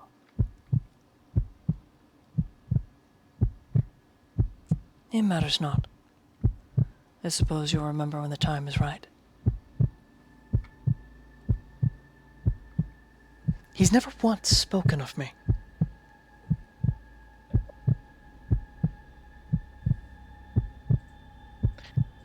I wouldn't say never once, but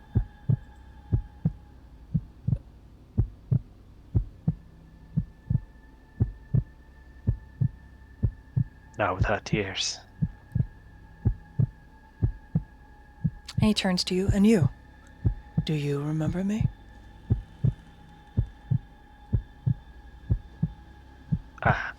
I never met you.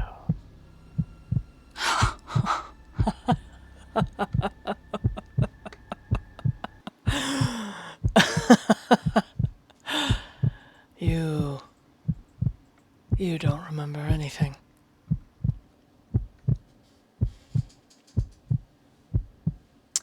And he's going to suddenly stand up and close the distance. and grab your arm, your wrist, bending it painfully. You are a bane I can't get rid of. I can't help but cling to. Like a lost friend. Someone in my family that has treated me... Well, you've given me the chase of a lifetime.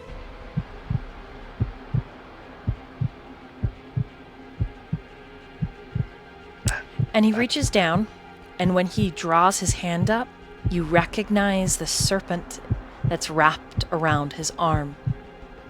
The last time you came into contact with this serpent, the most important person to you in the world died. You will remember.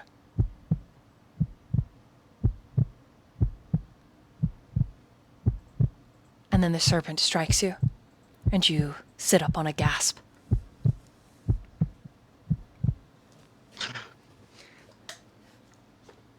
And it's immediate discombobulation because the jovial nature that's surrounding you with this card game doesn't make any sense compared to the dream you've just had.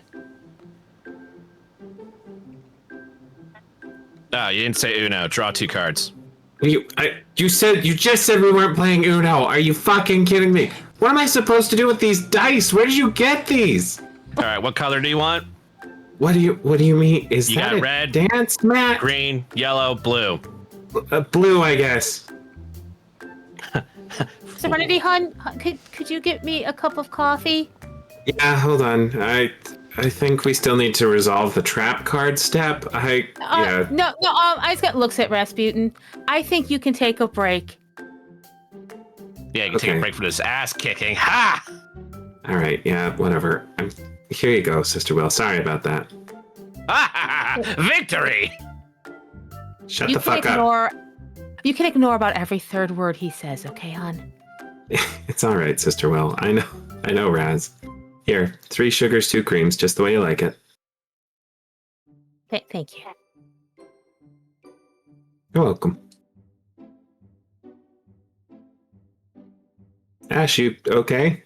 You look like, you look like somebody murdered you in your sleep, if I'm being honest. It's not... Your eyes are real wide. You want some coffee? Yeah. Coffee sounds good. All right. We'll scoot over a bit and make place to sit, like on the log she's on. I don't have any of the spices you usually like, but, I can do my best. I'll just, tell you what, I'll make some myself. See if I can get something close. All right. So, you've been having weird dreams too, huh? You could say that.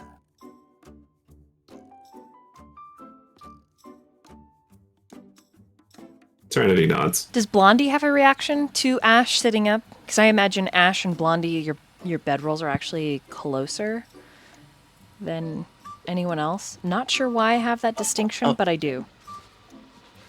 For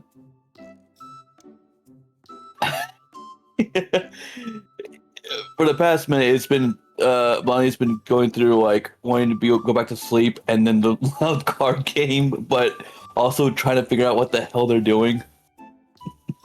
Again, says, "Oh, you just woke up just in time to see Game of the Century being played. A world battle of the minds."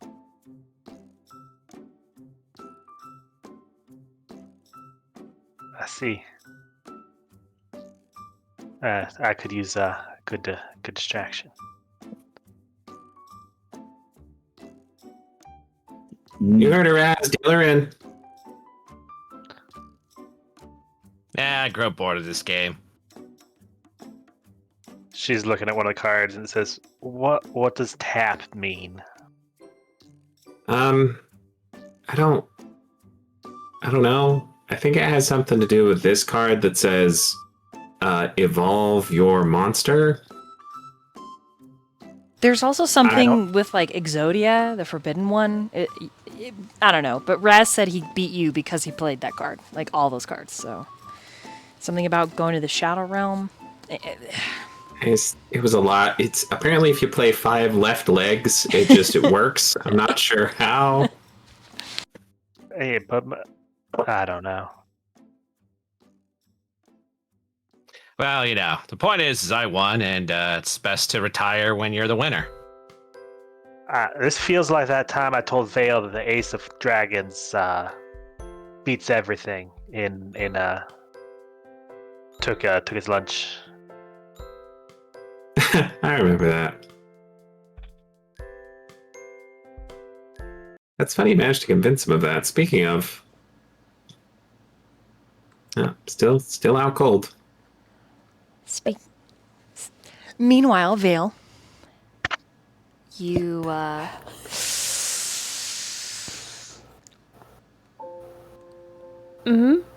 you are sitting in a familiar playroom. It's familiar because you painted it yourself.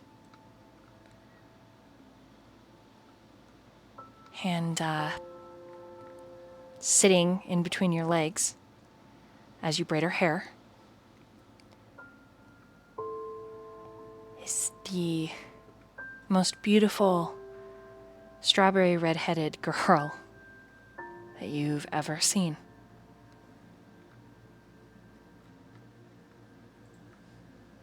And she's humming her favorite toy. She's just rubbing the soft plush belly of it as you get her ready for the day. Filtering through the window, dawn, because Corey likes to wake up early.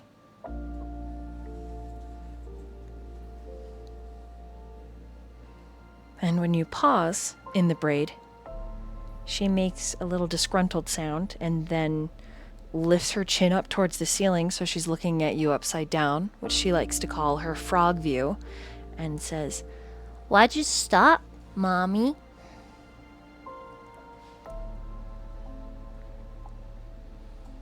Am I aware this is a dream? You remember going to sleep. So it must be. I think I just pick her up. Like, I just pull her back. Okay. Closer to me and just give her a big hug. Her little bat toy she makes kiss you. I pat it on the head. Mildred Fillmore is the bat's name. I have no idea where she got that from. Your Dork Winkle. Her imaginary friend who lives in her closet. I have to have tea with the guy every week, and I'm still not sure. Exactly.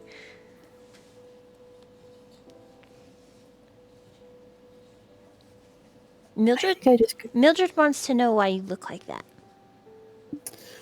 Look like what, sweetheart? Like you're gonna poop.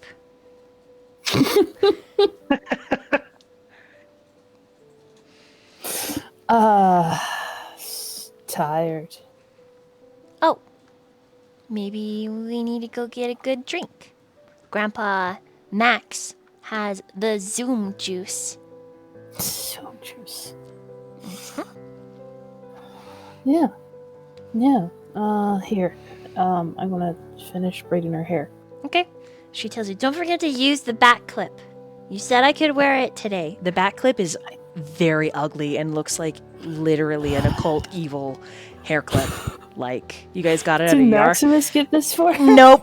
Nope, she picked it out at a yard. Well, yes, kind of. It was a yard. She picked it at a yard sale. I was going to very carefully dispose of this, and Maximus saved it. It's her favorite one, but it really does. Like, when you pull it out, it like hisses. It definitely feels like it was occult bullshit in a different life. But when Corey wears it, It's just a horrifically scary bat monster in her hair. I did say that. Yeah, I don't want the flowers or the butterfly. I want the bat. And the bat it shall be. Thank you. And I do up her hair. And when she's done, she runs over to her trunk and pulls out her leather breeches and her fighting tunic and puts those on backwards. I think Vale's going to like nod sagely and just kind of like, it fits better if you do it the other way. Would you like help? I can do it myself. Okay. It is such a struggle watching her. She takes forever, but she finally does it. And then she Got all the tries time to in the leave world. without shoes because hates shoes. Hates them. Come here. No, Mommy, my feet, my grippers, they need to be free.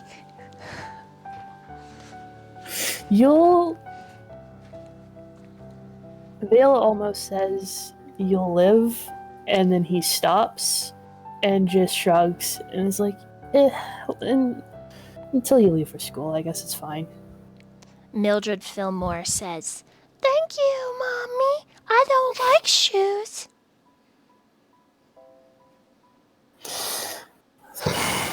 Vale just shakes his head and laughs.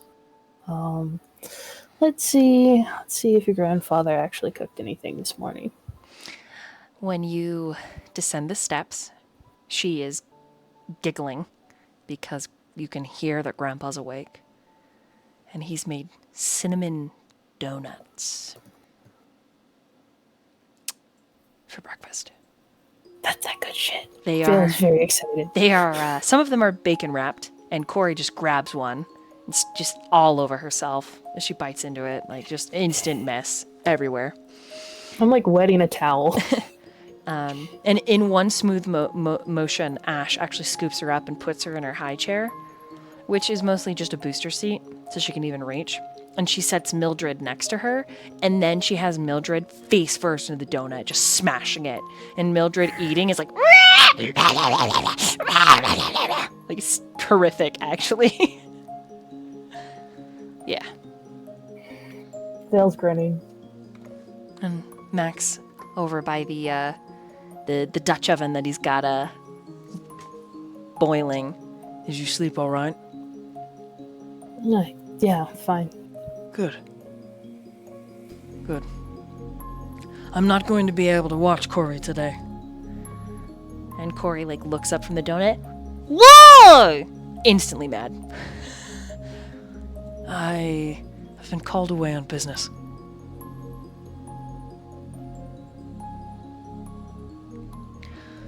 Ash, you're in charge while I'm gone. It should only be 3 days. He smiles at you. Don't burn anything down. I would never. No illegal dealings either. He points at you. Puts the last tray of maple bacon donuts in your hand that are sprinkled in cinnamon. I'm serious. Vale, I think his grin kind of falters at that and gets a little bit more serious and just nods.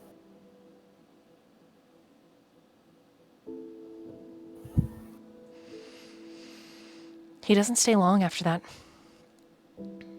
Taking with him his weapons, his pack, an umbrella. He has to convince Corey that he will be back exactly in 3 days. And when she finally trudges and comes back to the table, she crawls up into Ash's lap.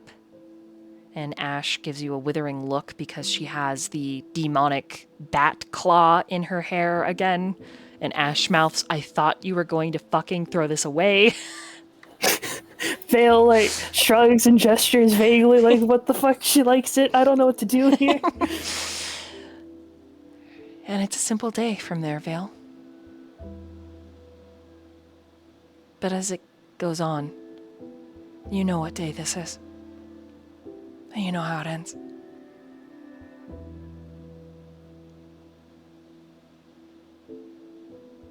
Can I just lock the door Can I just not leave? You could.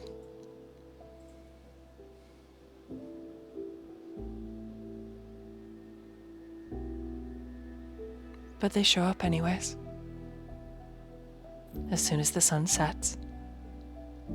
And it's a nightmare.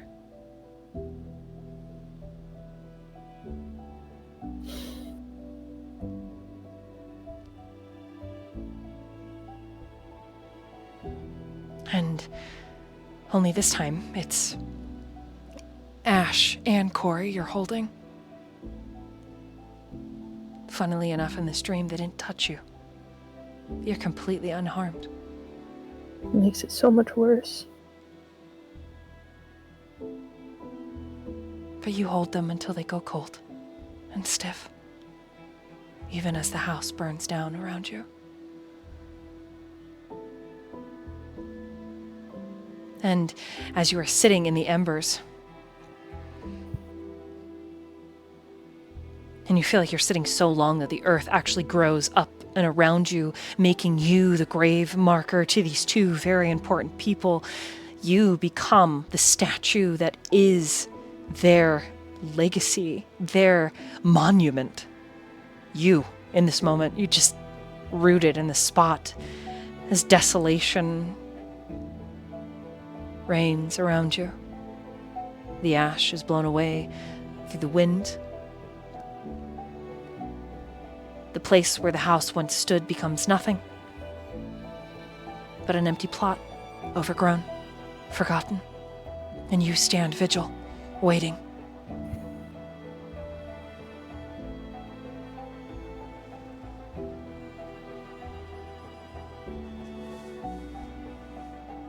And when you are most expecting to die, something else happens instead. Always does.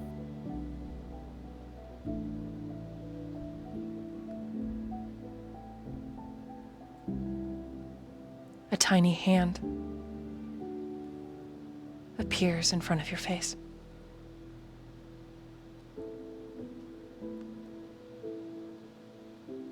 As if offering you support, as if this tiny hand is going to be able to pull you up. And then you feel the softest kiss of a stuffed toy. Mildred Fillmore doesn't like it when you're sad, Mom.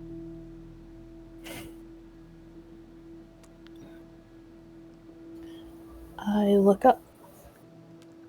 It's time for you to stand up.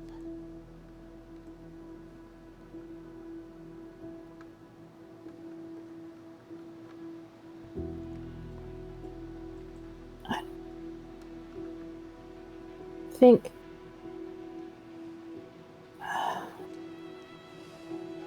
I guess I'll stand up.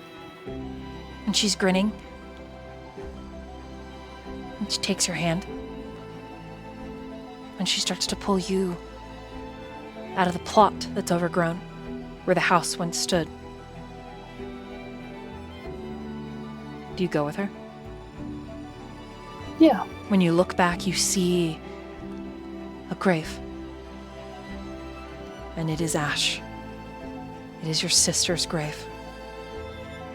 But as Corey leads you out onto the street, you feel yourself torn. Simultaneously wanting to go back, to discover, to search, and wanting to be with your child and follow where she leads.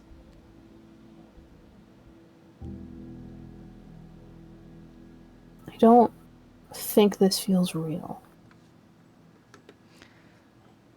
It certainly feels exaggerated to some degree. I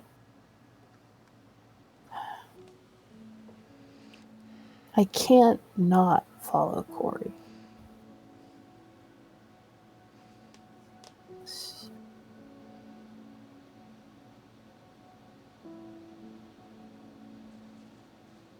So I'll do that. Okay? She guides you by the hand to a street over That's all. And looking through the window, you hear a conversation. And in the window, there's two people. One well-fed, but grizzled wizard by the look of it. The other your friend Blondie. And you hear muffled pieces of their conversation. I would like you to roll a secret perception, please. Oh, fucking hell. Blondie, what the fuck did you do? Teehee. Secret perception. That would be a public perception. Let's see. Okay.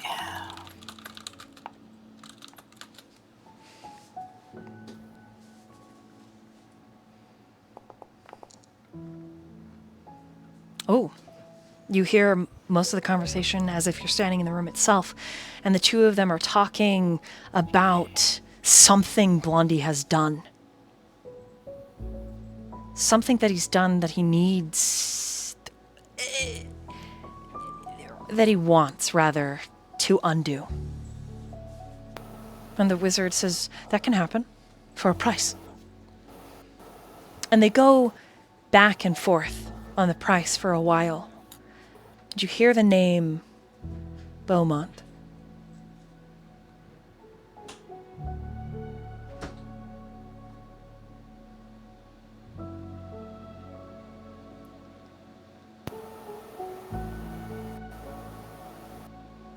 It's like listening to a conversation that's already reached its climax and is about to peter out. So the logistics of the entire thing are somewhat lost on you, Vale. Well, I'm listening. Can I have picked up Corey? Mm-hmm. Yeah. And before their conversation ends, Corey puts Mildred Fillmore to your nose. Mommy? Mm-hmm. Accidents happen. You told me that. Sometimes people don't mean to do bad things, but it happens, and that's an accident. Kind of like when I pooped in the town square. It was an accident. It just happened because I had to go, and so I did. And you remember the day there was diarrhea everywhere. It was a bad night. It was bad. Yeah, it was really bad. In fact, she, broke a woman's leg because the woman slipped in it. I mean, it was bad. Oh, God. Yeah, it was bad.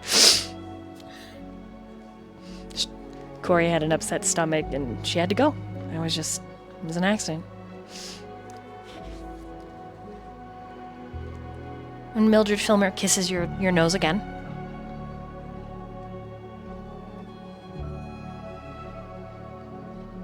I love you.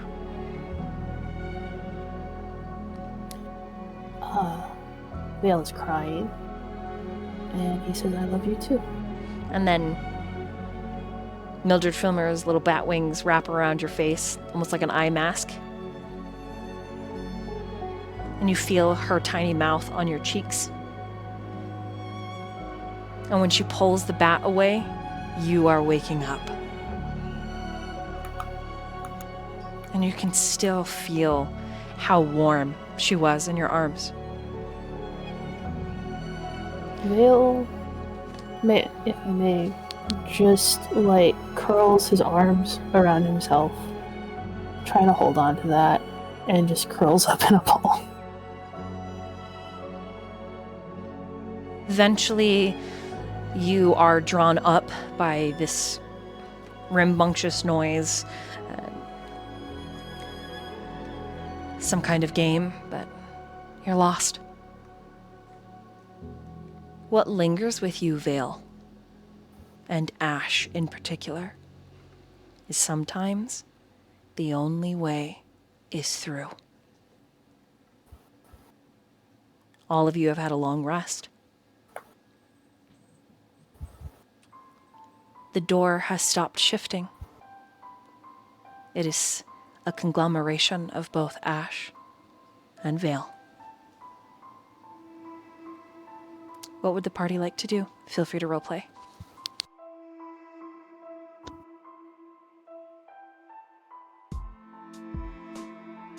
Morning, sleepyhead. Last one up. Want some coffee? No, I'm good, thanks. Alright. I'd like to warn you, though. And Serenity's eyes just kind of linger off towards the doors. You may want to take your simple pleasures while you can get them. I'm not a big fan of coffee. Ash How am I- is stirring her little mix and says, "Serenity, you wanna taste this for me?" Sure. And she has stirred it with her what is it? Spoon of a purifying spoon, which casts cleanse cuisine, which makes it just gourmet deliciousness. Holy shit. You cheated. She glares at you accusingly. I would never cheat. Listen, the only cup of coffee I've tasted like this is the stuff my dad makes, and he does it with a full kitchen of equipment. There is not a snowball's chance in hell you threw this together here, alright? So cut the shit, Ash. She's just can't help but smile.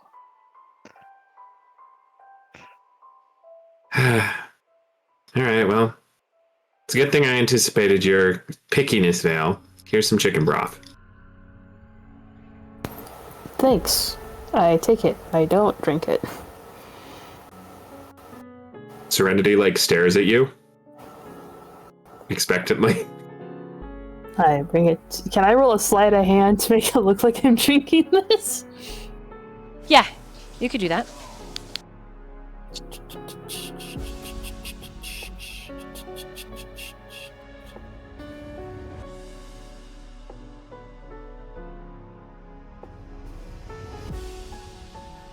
Where the fuck is my sleight of hand? I'm very tired. Oh, there's not It a should be under thievery There's- or stealth. Thievery or stealth. Yeah, Didn't it's you see sorry, my it's stealth, yeah. Oh no, what a terrible turn of events. 17. Yeah, hold on.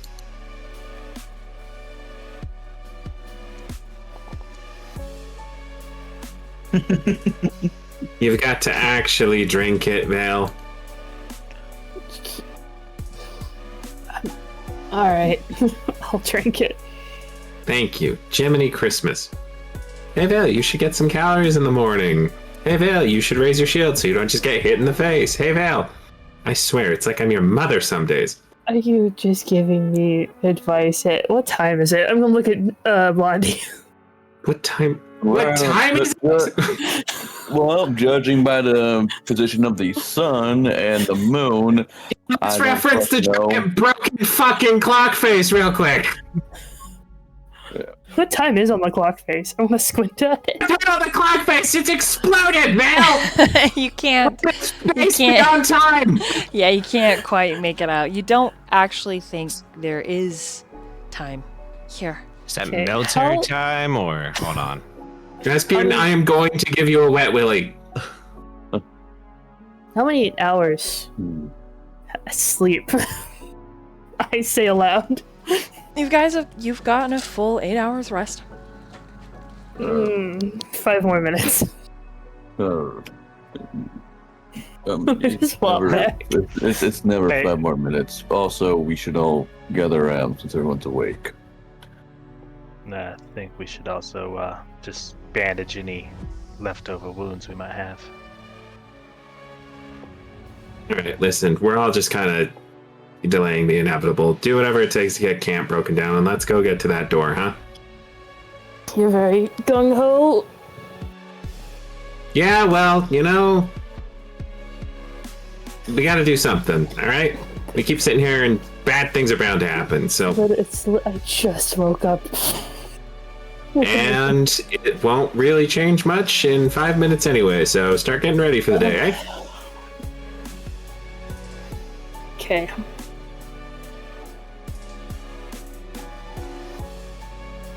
And those of you who care to pay attention do seem to notice that Serenity does seem a little more locked in than usual. Specifically on Vale or just in general? Maybe just in general. She seems reluctant, like whenever any of you walk further away from her than you already are, her like eyes seem to follow you, like she's trying to keep track of where you are.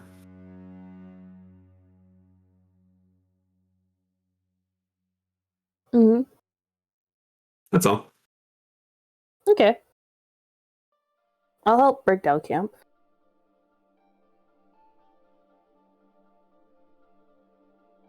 So, Sister Will would have gone around and done any kind of light healing that needed to be done.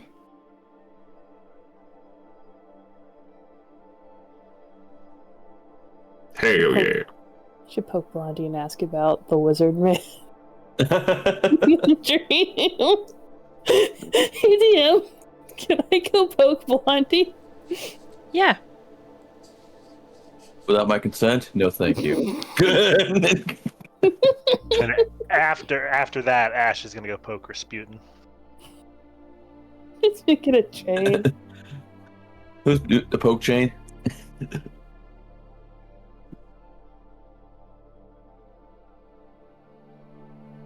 Wait, are we all poking each other? Is that a thing we're doing? What? No. Rasputin, come here. No, don't touch me. Leave me alone. No, get away. Rasputin, stop running. I cast a telekinetic projectile.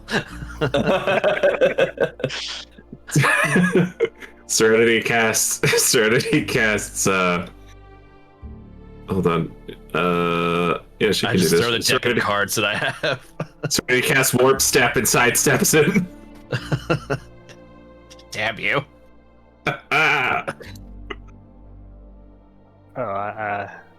Actually, Rasputin.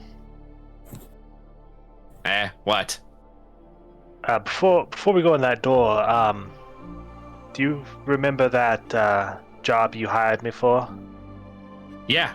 I remember I was robbed of 3 copper. After I hired you to get dirt on Maximus. But what happened? You're all buddy-buddy with him now. Yeah, he, don't tell Vale he caught me. I've never been caught. But, that's how we, got to know each other. But, Well, I got that dirt. Well, my silence isn't cheap. She'll hide you 3 copper. That's as much as my silence.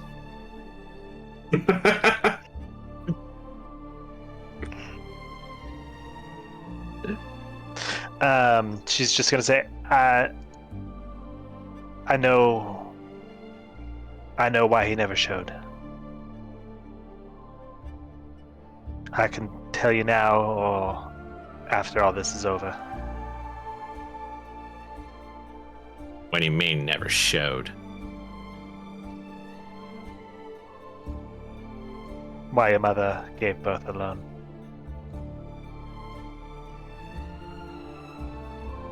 Vale's terrible at secrets.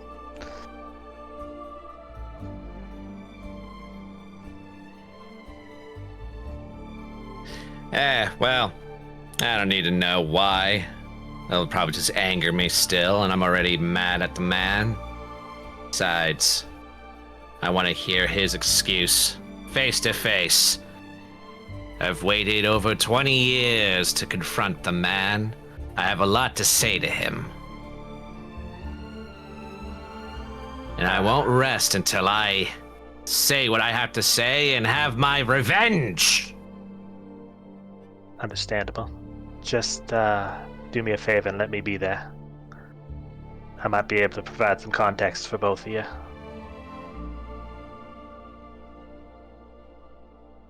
but I'll leave it at that.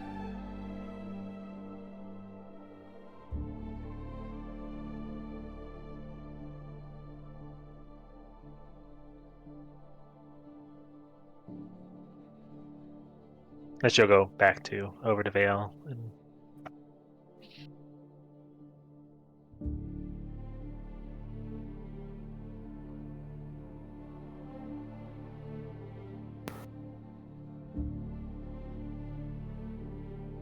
So, what's up, Vale?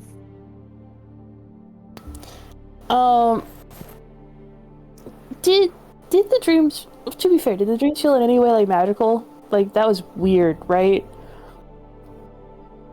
Especially Blondie with some random guy. I'm not talking to Blondie. I'm not asking the DM. Yeah, it's a little weird. Yeah, it's a little weird. Definitely a dream, but a little And we're in, weird. like, weird. It weird feels place. for your character. Okay, for you as the player. Oops, I just dropped my pen. Hold on. For you as the player, it should provide a little bit more context for the narrative. For your character, it feels like a dream brought on by either too much stress, infused with whatever magic is in this place at the end of time. Basically, it's not like metagaming if I'm like, hey, wizard. Or is that... Yeah, you could bring it up if you'd like. I think Vale's gonna put a hand on Blondie's shoulder, and... Blondie's kind of been sketchy about his past, I assume? Or, like, hasn't talked about it. Hasn't talked about it. Anytime it is brought up, he would, like, find some way to make the conversation about literally anything else.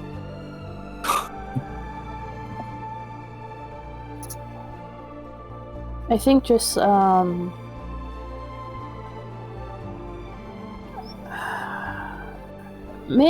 I don't know. I think Vale's gonna say something, and then he's just like, looks at Blondie, and he's just like, you know I trust you, right? Oh. Don't tell me this is, you have some crazy harebrained idea and you just going along for it. I may, Hey, at that's some that. point. That is a distinct possibility. But... Vale's just gonna shake his head. It's nothing. I'm gonna walk away. I'm so sorry. Well, he just looks at it. I was like, all right.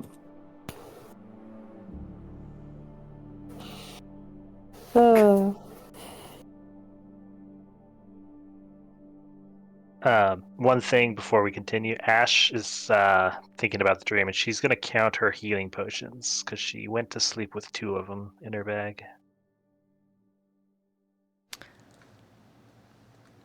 One is missing.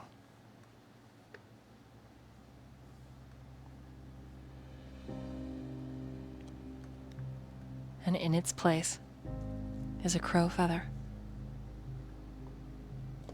Clearly some kind of exchange.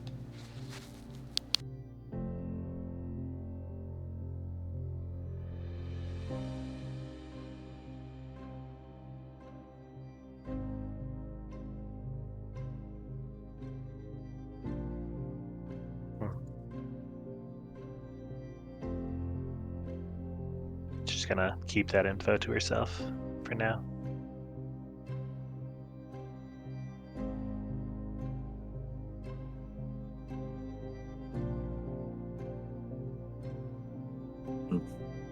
So Alright. before we hold on, before we go rushing off to the door, it seems like Serenity has to kind of force herself to talk a little bit, but she does ask, did any of you dream about dying? No. No? Not exactly. No, that's not reassuring. I dreamed of killing. Okay, that's good. Isn't that your usual dream? Yeah. Business as usual, I assume. Yeah, you sometimes have that reoccurring one of the giant peanut butter blob.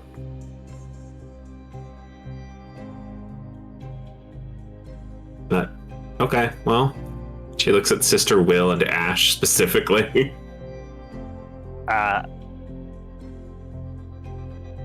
Dreamt of a dealer trying to make a deal, let's say. That's suspicious as hell. Alright. I'm going to try not to read too much into that, because we're probably going to learn a lot more about you than you would ever want us to when we go through this door anyway. Sister Will, you good? Nobody died? I dreamt of family and maybe destiny. Oh! Oh, good. Serenity looks kind of nervous when you say that. Yeah, that may have been what I dreamt about, too. Alright, well, cool. Sorry, Blondie, I didn't mean to interrupt you, handsome. You go ahead. Well, I'm saying, what are we doing? Which door? We're going. I see. I mean, we kind of already decided, isn't we're going through Ash and Vale's door, because we don't want to deal with the Beaumonts. Just making sure we're all on the same page.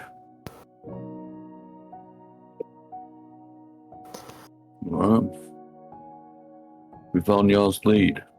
Does Blondie seem chill with that decision? Or is he looking like he wants second, like... It's more just, it's a little bit of relief, just confirming. But his eyes are bloodshot, and before picking up all that shit, he kind of was sort of holding onto his sword, kind of like a kid with a blanket. You know, there's that, you know, like their blanket, that safety blanket. His security sword. Yeah, security sword, exactly.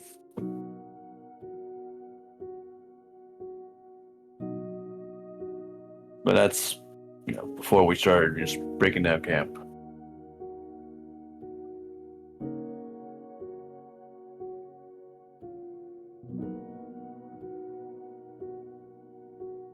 All right. I guess we should get going. Everyone ready?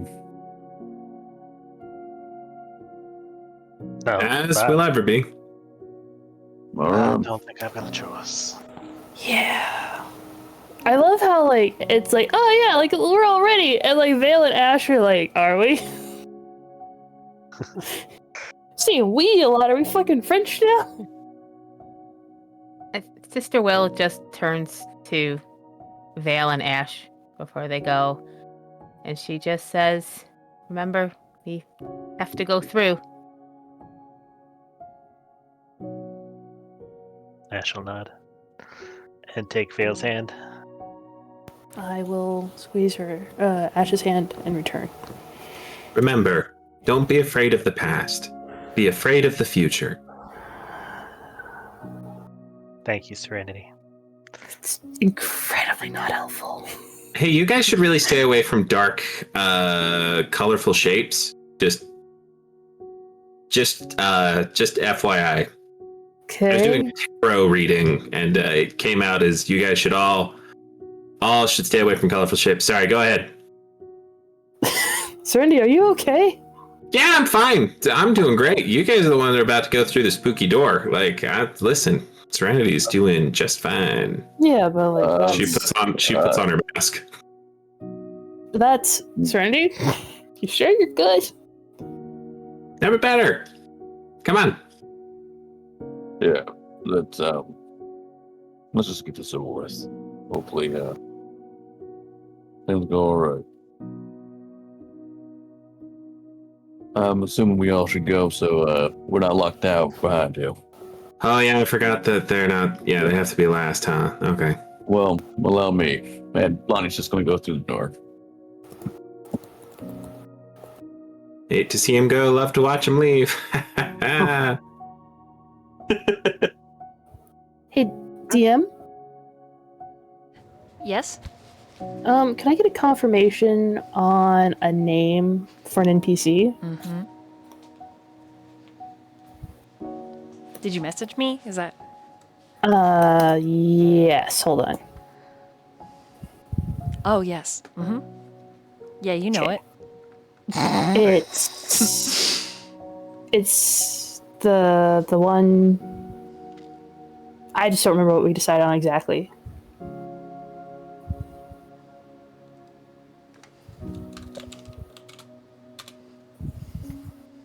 Yes, excellent. It is fantastic. Good. Yep.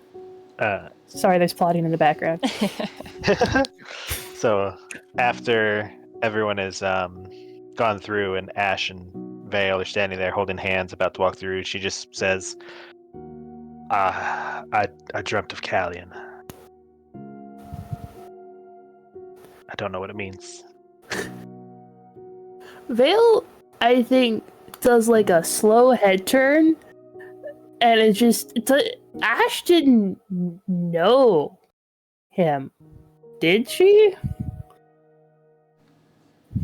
You didn't mean... You didn't know you told me his name. Not like... That... I mean, you did act... You remember being really shit-faced drunk once. Like crying into her bosom and throwing up simultaneously. Talking about Vale him. did that a lot. But seeing him is one thing. Yeah. How would she know what he looks like? Yeah, they didn't meet, as far as I'm aware. It was after she had left the monastery. Mm-hmm. How do you know that? A little bit of guessing. A little bit of assuming. But the way he asked about you. Oh, God. I mean, I dreamed that you died when Corey died. And then I saw Blondie talking to someone. It was weird, but not that specific. It was more memory. I don't... Huh. I have no memory of ever meeting him. I don't think you did. I don't know what it means, but I think we're about to find out. Vale is going to wrap an arm around Ash's shoulders. Kind of like, so they're both facing the door. So Non's just, thank you for the heads up. This is going to hurt. You ready? As I'll ever be. Let's get this over with. Hey. Hmm? No matter what we see, I love you. I love you too. Come on.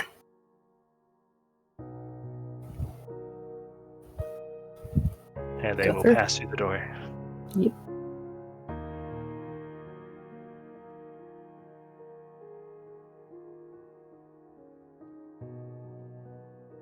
Give me 1 second, guys. We're going to do a quick BRB, and then I will describe what happens and check with my players really quick.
And we're back.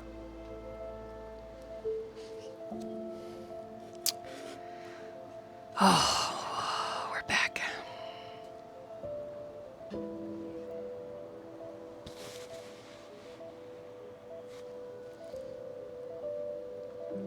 Hold on, I'm grabbing the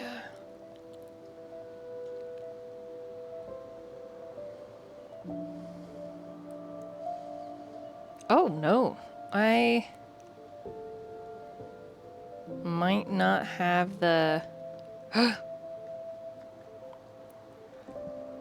I don't have the scene. Oh fuck. Oh, hold on. Please hold. Lo and behold, we thought we went through their door, but we actually went through Blondie's door. What a twist. It's like, just let's go. You haven't been psyched, but it's actually been a ruse. Twas Blondie the whole time. Actually, maybe for real. He's connected to both of us somehow. I'm concerned. I have to completely relaunch Foundry for myself, so sorry. No, you're good. Oh, good. So you guys are stepping in the door hand in hand? Hand in hand. Yeah.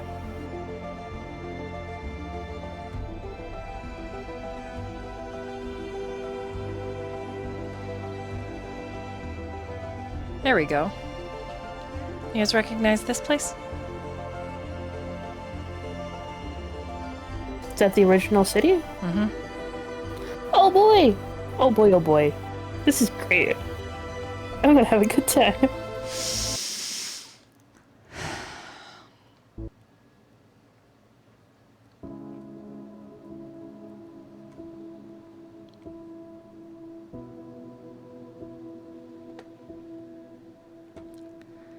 The city is familiar.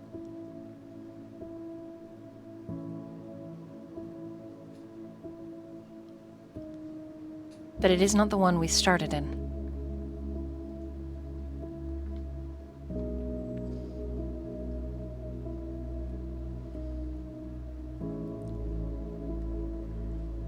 Upon first arrival, all of you are looking at a quaint village. Similar in feeling as your home.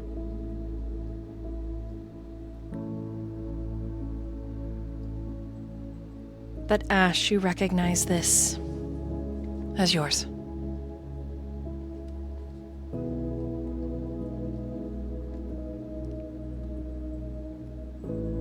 This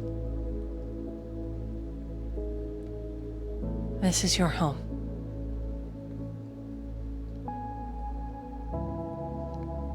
And at that very moment, there is a weird croaking sound, and then followed by a almost like a high-pitched squeak, and a frog slips out of Vale's pocket.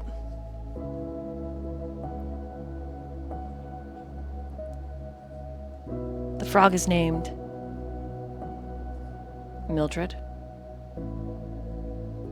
and it is the same color as the stuffed bat that Corey held so dear.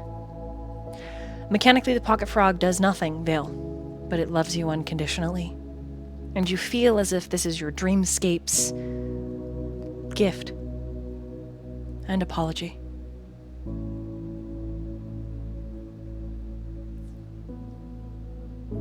I'm gonna pick up the frog. One eye has a bit of a lag to it, ever so slightly lazy.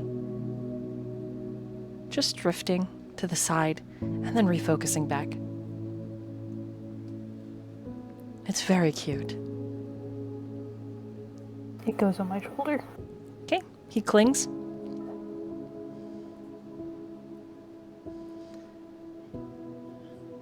You have no idea how Mildred has a mustache, but he does. And one slimy little paw goes to your cheek as you bear witness. The village before you is quaint, lovely even.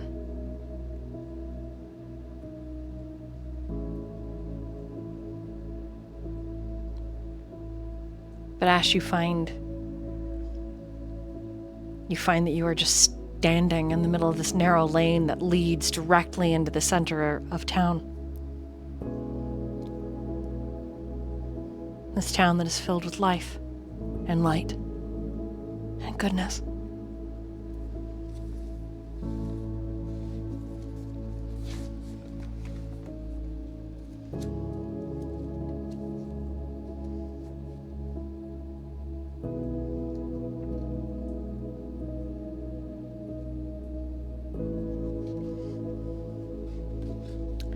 Do you decide to enter town, Ash?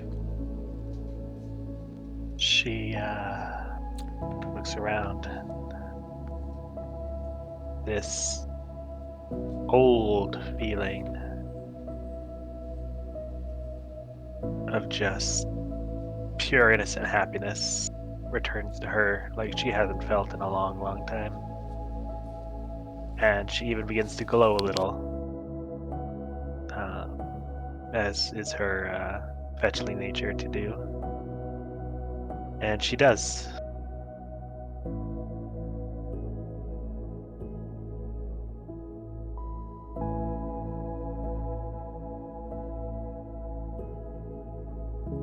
Where do you go?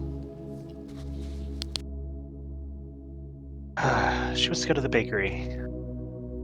Smell the bread again. It doesn't exactly look the same as when you remember, but it's close. And it's so quaint. There's this new type of bread they're handing out samples of, sourdough chips.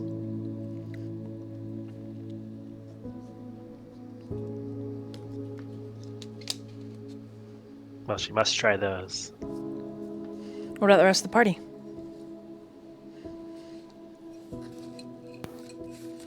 I'm just shadowing Ash.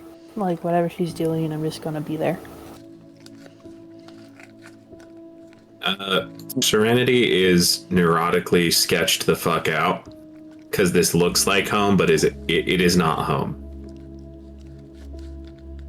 So she's like obsessively scampering from various parts of the town to try and find things that are familiar to her to try and confirm whether or not this is actually really her home.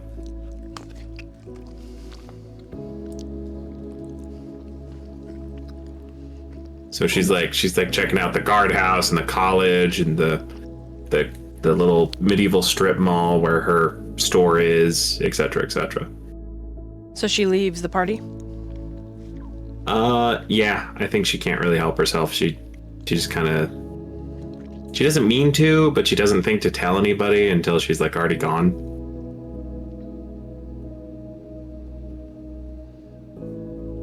It's the same but different. Smaller. It's like Uncanny Valley.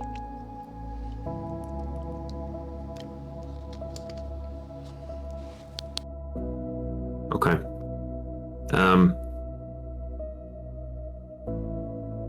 Yeah, Serenity doesn't like that much. I assume she doesn't see anybody she recognizes, or at least nobody who seems like she should recognize.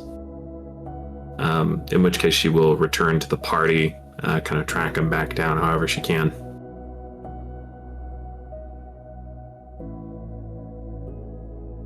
Okay, so in order to track down the party, let's see.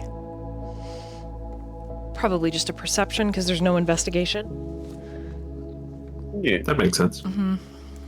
Or survival. That's what I was thinking. Or it's survival, but Hey, I'm also Serenity's looking proficient in survival. I'm looking to see if there's like a streetwise as well. That might be in That social technically would be a low. That would technically be like a lower skill. Okay. or society. But society's also good. Yeah, I would say survival or perception. Yeah. Okay. Either one. They're the same. So.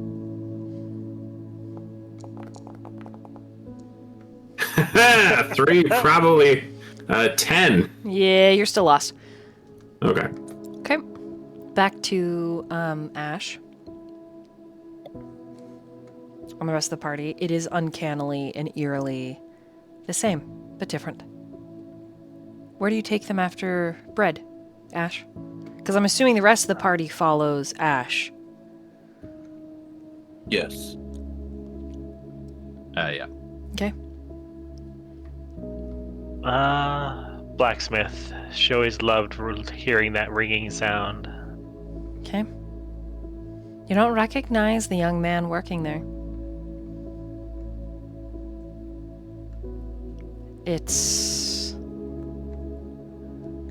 He looks like the blacksmith, but he's different. Maybe a brother or a cousin that you never knew?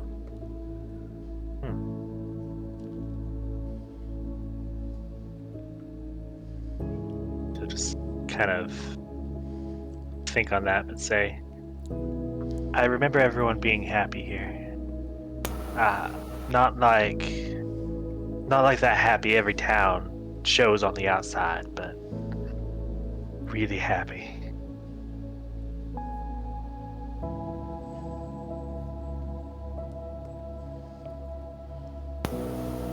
Gonna put a hand on Ash's shoulder.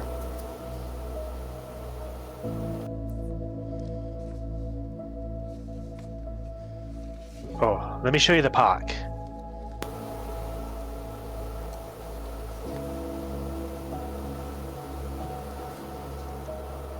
It's filled with children, elderly. There's a book club meeting, having a very animated discussion. It's quaint, idyllic, just like everything else in this village.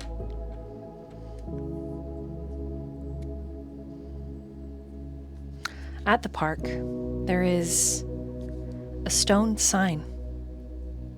Welcome to the city of ℙ𝕒𝕒𝕦.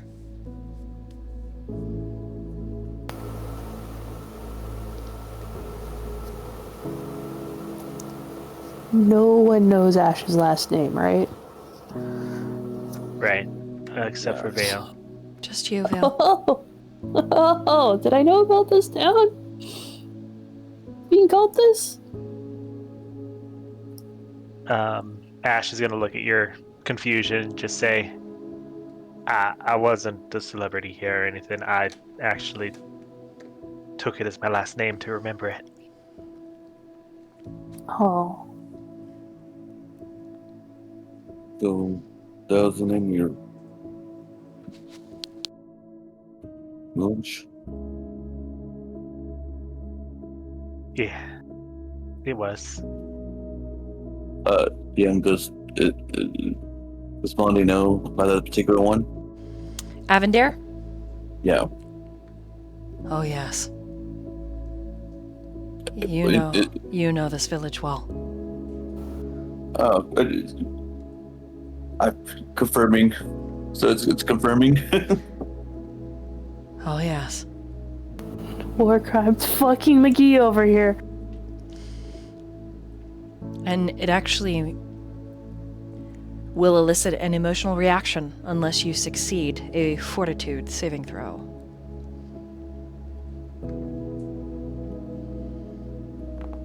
Yeah. An 18. You barely make it, you lucky son of a bitch. Woohoo! You're able to clear your throat, rub at your face, pretending that it's just dust. You cough a little. But you were here. Oh, God, were you here? Hell yeah, brother. Bury those emotions. Very deep inside, monsters don't have emotions. While this is happening, there is a woman who approaches Rasputin. Her hat is wide. Her tracts of land great. She's pale, but she is taller than you and very, very curvy. It is clear that this woman likes to eat. And as she approaches you, she says, "I like your hat." Oh, here. You have a nice hat too. Hi, I'm Rasputin ℙ𝕒𝕙𝕗𝕚, bastard of hopes and dreams. Yeah, maybe you've heard of me. No, but I might like to. She's well then. carrying a rather large basket that has a covering on it, and she smiles. She looks a little tired, but is particularly interested in Rasputin. Mostly for his hat. So are you a witch or a wizard? Wizard, actually. My mother was a witch. I respect witches. They're great people. But nope, I'm a wizard. Well, how wonderful. She smiles. Her teeth look a little sharp, but that could just be a trick of the light. And then her gaze casts out at the rest of everybody. Her hair is fiery red, braided and twisted up. Could I get your name, wizard? It's Rasputin ℙ𝕒𝕙𝕗𝕚. That's right, the bastard of hopes and dreams. Oh, hey, you remembered. That's good. Yeah. I did not realize your name and your title were one. I won't make the mistake again. Do you prefer to be called all of it? No, yeah, Rasputin's fine. Yeah. And what's brought you to this fair city? Well, just wandering adventurers with my minions here, and just on on a quest of Minions. revenge. Oh, how honorable.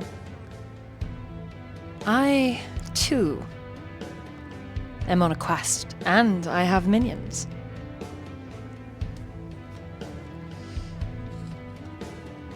No, you don't say. Well, where are your minions?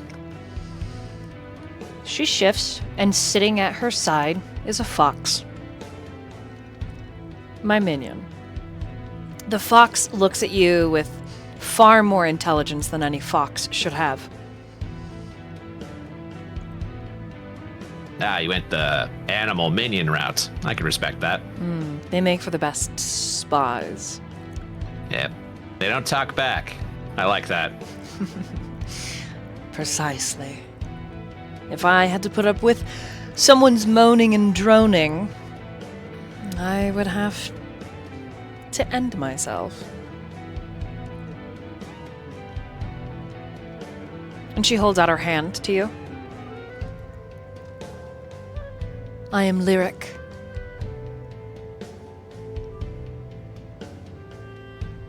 I take the hand and I'm like,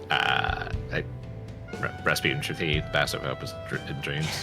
I know who you are, and now you know who I am. Though I bear no title, perhaps you've heard of my family. Beaumont.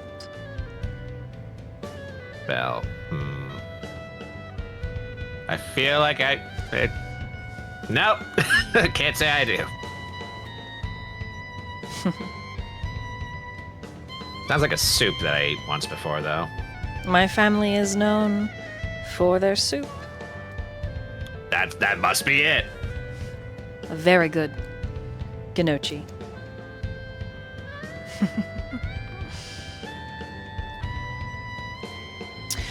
Say. Yeah, sorry. Sorry. I got lost in your eyes for a second there. You were saying? She smiles. Could we meet later for dinner? Maybe we can discuss our adventures. Yeah, that'd be terrific. Yeah. I look forward to it, Rasputin. And your minions are also invited. And she winks. Ooh. Yeah, well, maybe just a one-on-one Well, kind of. your minions can eat outside with mine. Naturally. Oh, yeah, fair. Yeah, that makes more sense.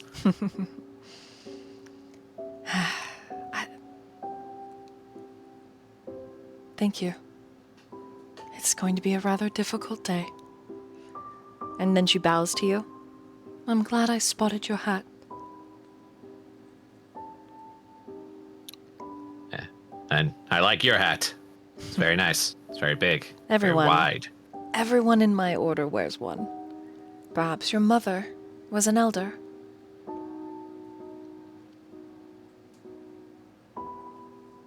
Yeah, well, I'm sure we could talk about that later. Over drinks. Yeah, I would like that. She curtsies slightly to you. The basket makes an odd noise. And she says, excuse me. As she opens it, she shushes something, but hurries off. Yeah, I hate it when my food makes noise, yeah. And then I say to myself, I'm just like, I fucking crushed it. Does that woman look like Ash?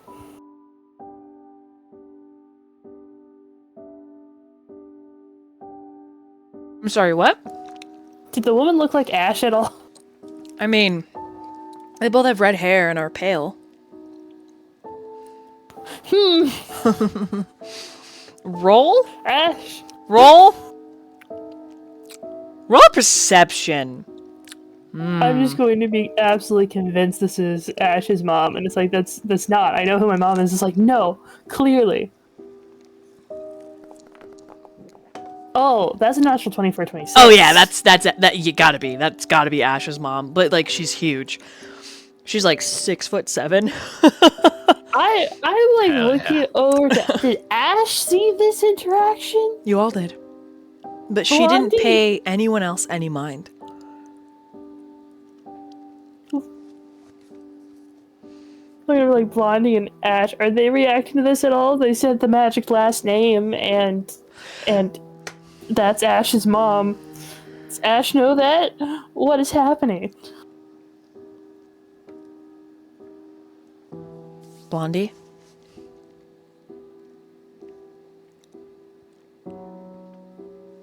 Blondie leaves.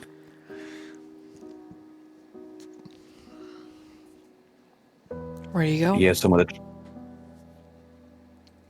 He's keeping an open eye out for someone to track. Is he going to follow Lyric?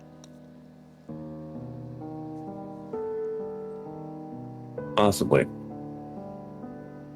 Yeah. Okay. Roll a survival to track her. Ash, what are you doing? Vale is staring at she you. Is gobsmacked because she definitely clocked who that was, and she never met her before.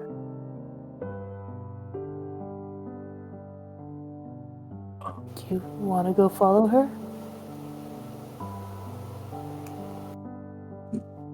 My survival's a 26, by the way. You track her. I don't know. What if she doesn't leave me where she left me before? What if I never meet my parents? Oh, that's what's happening. Huh. Maybe if we see her again after? Without the basket? Does Yeah. Sister Will Yeah. weigh in?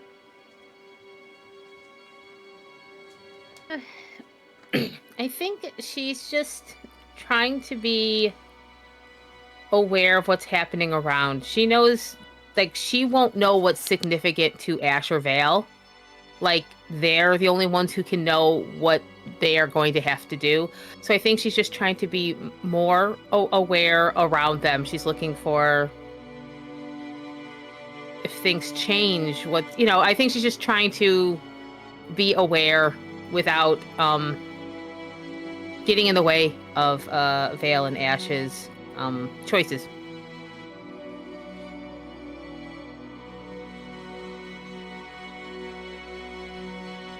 Ash, you'll have to roll to resist to not follow her.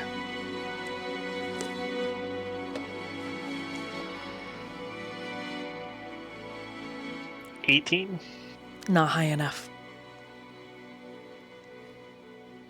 Ash says she doesn't want to follow, but she follows. Kind of trail after Ash still, I think. Okay. I'm assuming the rest of the party trails after.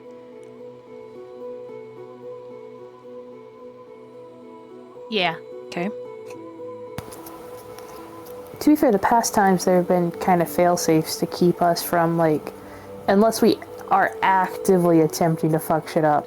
It's, yeah. Doesn't quite seem like that this time. There's no corralling. Oh, great. It's very open. Eventually, down the road, following some distance away from Lyric, Serenity finds the party.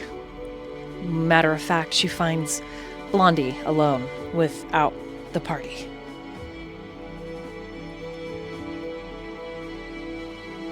She's gonna try and stealthily follow him a little bit so that she can jump and scare him. Okay, roll stealth. Okay.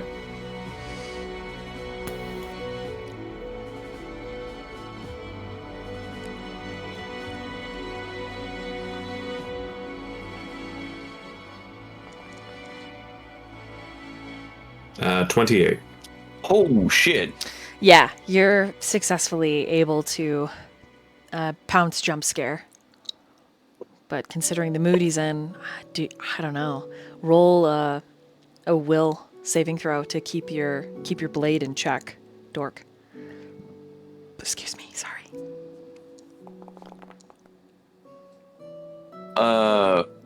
At 16, may I ask for an athletics instead? Nope, it's a will saving throw. Okay.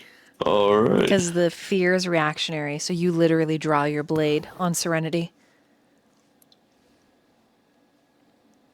His bloodshot eyes are a lot more noticeable.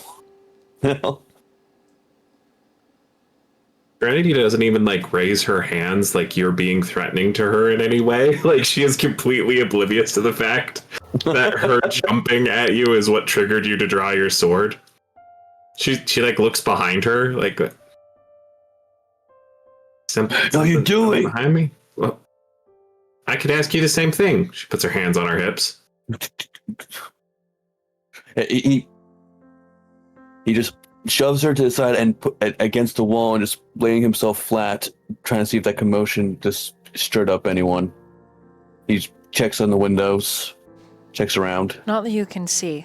And Lyric has taken a break to sit under the shade of someone's side porch. The basket is on the table, and she's eating a sandwich and feeding pieces of it, or putting pieces of it into her basket. Okay. What we're doing right now.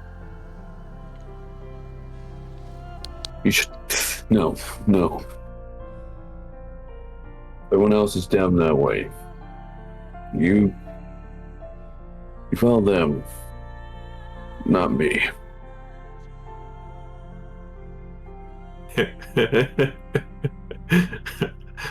Listen, you're gonna have to do a lot worse than touching me for the first time outside of training to get me to leave you alone. I'm sorry about that. Why are you following that witch?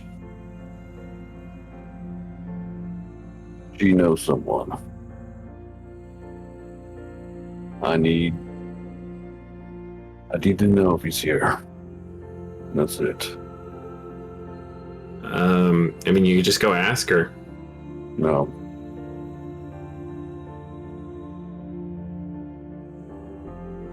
All right. Well, I mean, I think everybody else is following her too, so Serenity just kind of shrugs. Just stand back and observe. That is all we are doing. All right. Keep it together. She just like flicks your sword that you still have drawn, because that doesn't seem like it's just an observational kind of stance, if you don't mind me saying. Blondie just she's the sword back, says, don't then play. Right? No. Just you shouldn't be following me. Just go somewhere else. She gives you kind of a concerned look. You know, if that were more of an honest request, I think I'd have an easier time agreeing to it. It would be completely opposite how I feel. I think you think that. But then you go out and you seek people, and you spend time with people, and then you laugh around people. You're not very good at being alone, Blondie.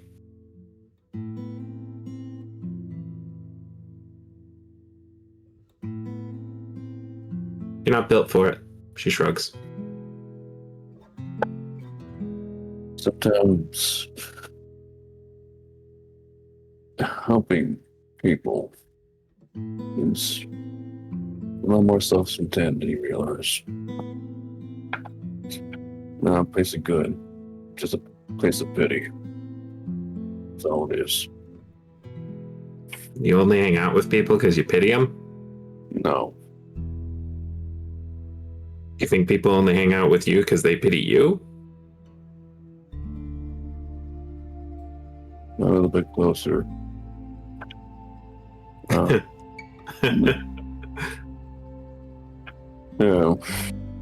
You're a funny guy, Blondie. You know that?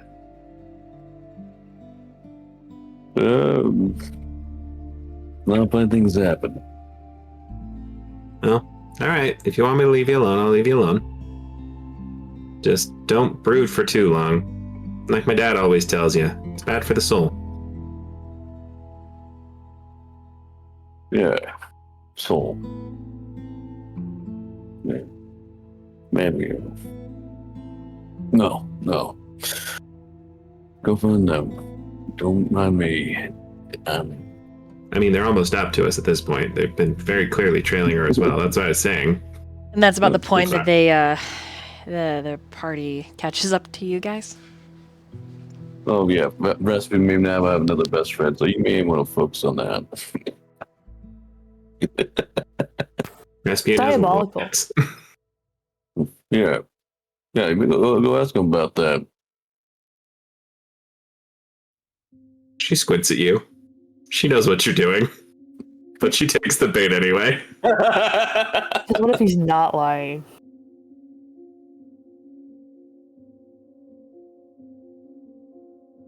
While Serenity's doing that, Ash, roll a perception check, please. It does not need to be blind.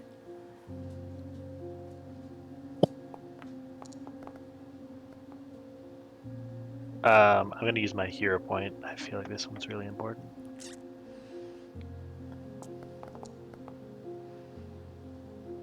Oof, not much better. 11. You disassociate. Your companion's voices becoming blurred at the edges. And you just focus on Lyric. You see that out of her side satchel, she pulls everything she needs to make a sandwich and a jar of pickles, which she lays out on the sandwich. Then eats it, putting pieces of it into the basket.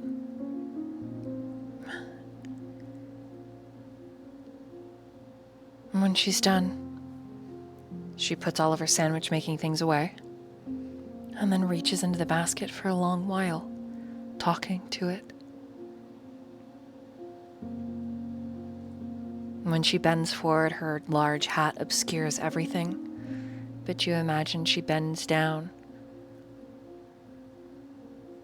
to give the basket a kiss. And then she stands. And there's something sad in the way that she moves. And she's slow as she begins to trail away from your party. And again, you're just focused on her, no awareness to any of your companions.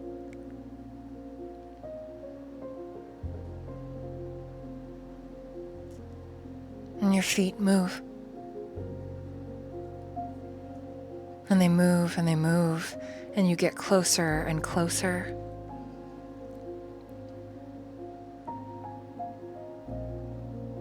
And before you realize it, you're standing directly beside Lyric. And she makes no acknowledgement that you're there.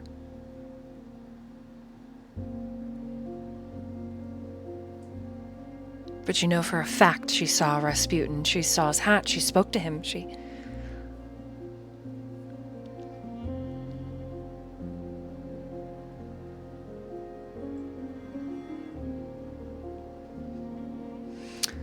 Ash, what you do not see, but what the party sees, is the part that Rasputin played in this rerun of history.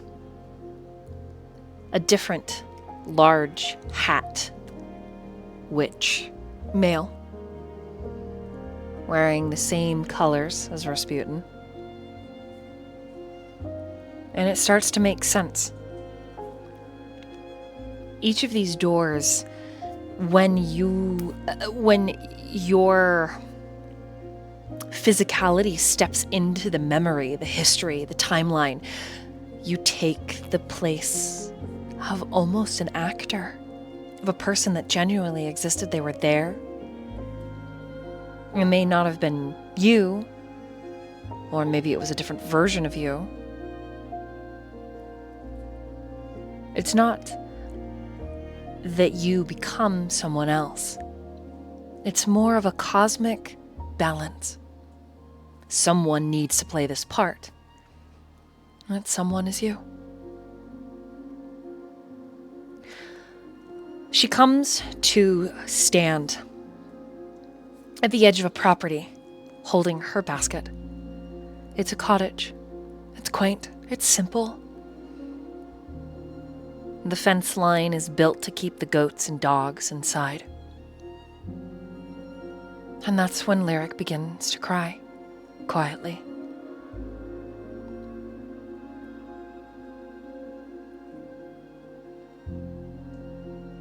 She moves through the gate silently. Her steps are so slow as she ascends the 3 porch stairs.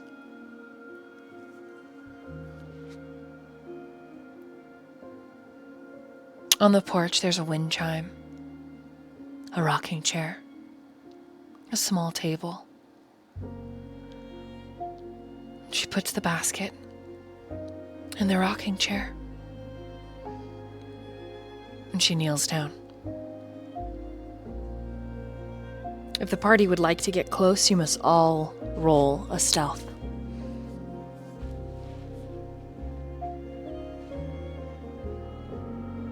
I think maybe hanging back.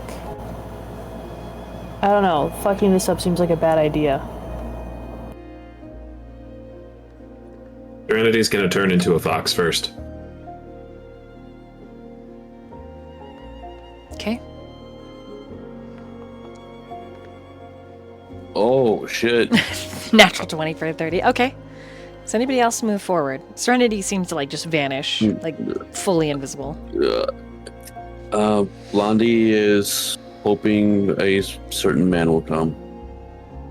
I don't want to fuck up my date because, it's just like I said that I was going to meet up with her later, and then all of a sudden she's like, "Why are you tailing me?" It's going to be a whole ordeal. Okay, so you hang back. Ash, Yeah. do you go forward? Yes. Or are you stealthing at all? She just needs to stay a little closer. Okay. Vale, do you follow her, or do you stay back? God, I don't want to fuck this up, but I don't want Ash to be alone. You can roll stealth if you'd like. I'll stealth. Okay. And Sister Will? She'll stay back. Okay.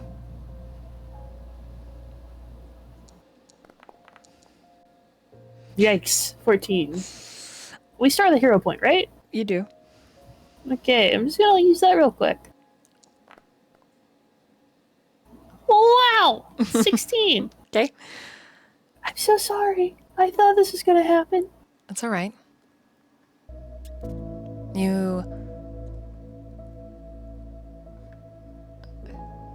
The 3 of you are hidden, as far as you can tell. But Ash, she doesn't seem to even recognize or realize that you exist.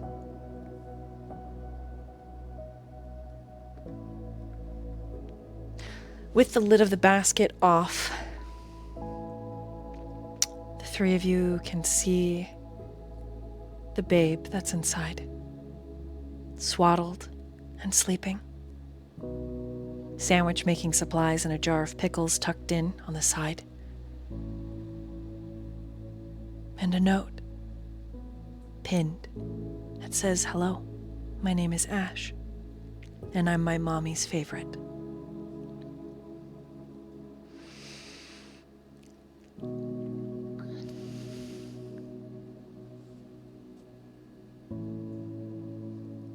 And Lyric sits there, rocking the chair,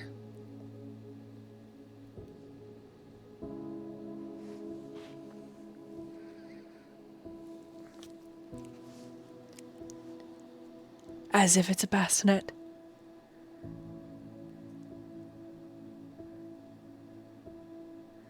Fingers moving on the baby's sleeping face.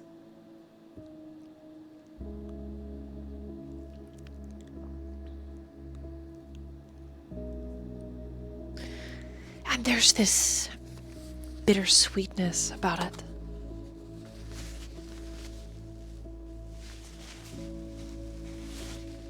An inevitability.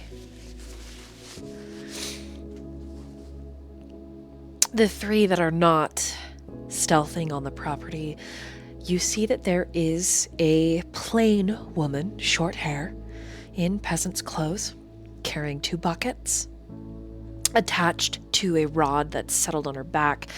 As she comes in through the side gate, setting her buckets down, she notices Lyric and says, "Oh, Lyric, what are you doing here?" And Lyric smiles and rubs at her face and says, "Callie, hi. What's got you crying? What's going on?" Callie rushes to her friend. It's clear that these 2 women know each other. Callie is much stouter, but physically built like a woman who works hard. And the 2 embrace. Callie is smart. She picks up what all 6 of you know. Some inevitable time has come. And when Lyric confirms it by saying, "I have to go." Well, she's not even old enough to remember you.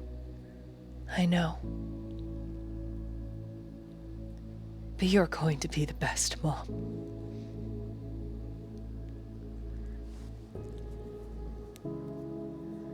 Lyric, you can't do this.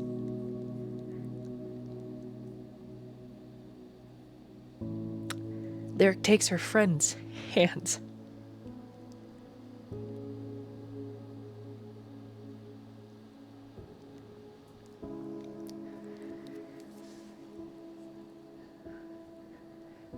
Raise her as your own.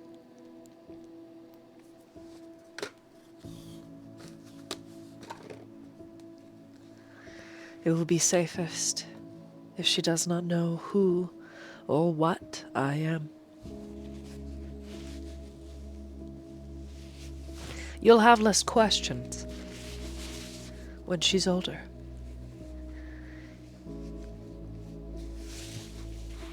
Lyric, you could stay here. We'll keep you safe. Me and Reich will keep you. And Lyric shushes her friend. You will not stop. You know that. And my child will not pay for my sins. I know that you and Reich wish, and always have wished, to have children, Callie. Callie begins to cry. So let me do this. A gift. The greatest parent who could never bear. It's perfect. She's perfect.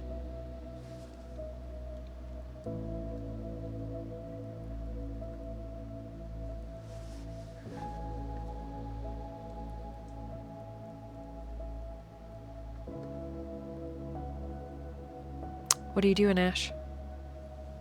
Oh, she is crying.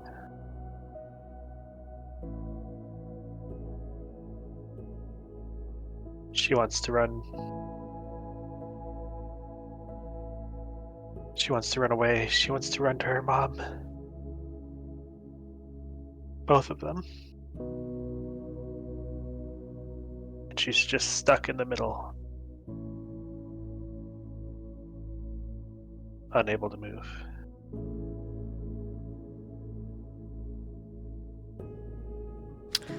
Vale, What are you doing?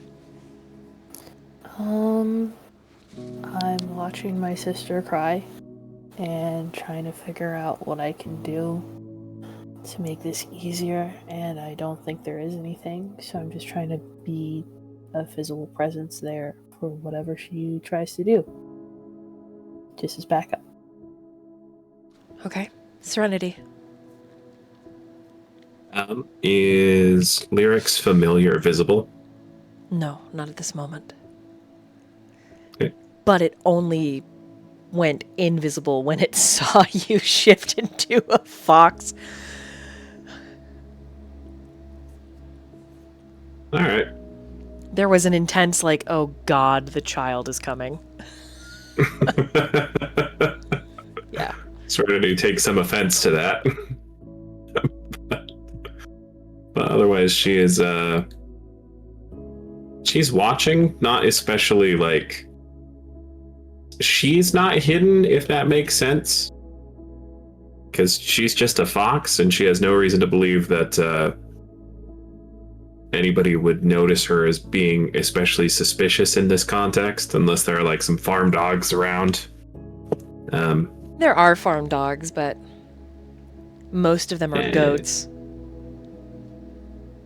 There we go. Serenity's just staying clear of the dogs then, but she's watching.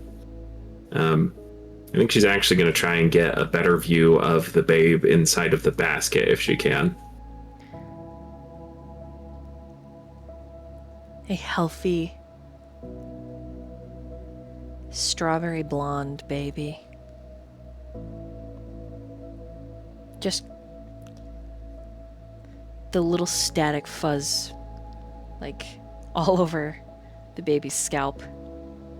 She's got big round cheeks.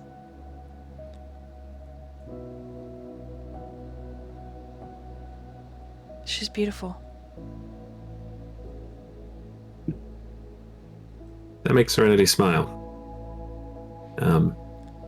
That's it. She's just watching, otherwise just keeping an eye on things. Okay. Anything in particular for the other three?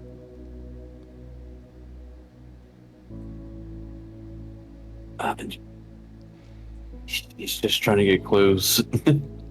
he's probably at this point not even realize it's not the time he think it is. I believe. He was way too young at this point, I think. Not quite, yeah. It's a little different. Mm-hmm. But Blondie, you know Lyric. You know her well. In what regard? Well, she acted as her brother's spy to get close to you. In one of your many forays,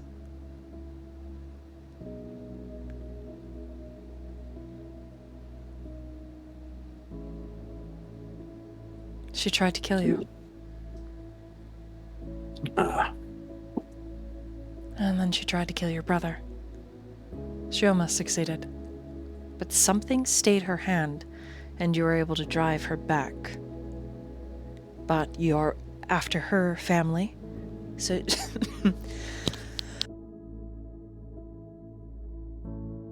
so she's gone after yours.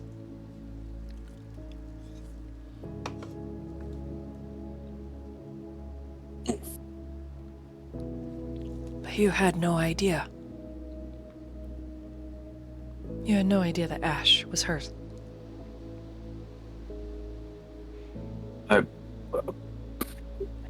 I guess we've all gotten to the point now, but in the end, I'm looking for her brother. I know I can beat her. That's the cocky part of Blondie. Oh yes, you've beaten her before. You have. Well, that probably is a lot more luck and stuff than he'd like to, than Pete probably know.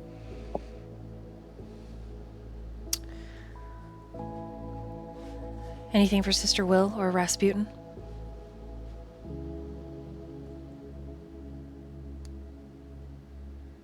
No, I just probably would just been hanging back, just Okay. trying to observe. Yeah, it's the same. I don't think Sister Will knows the import of many of the things that are happening, so.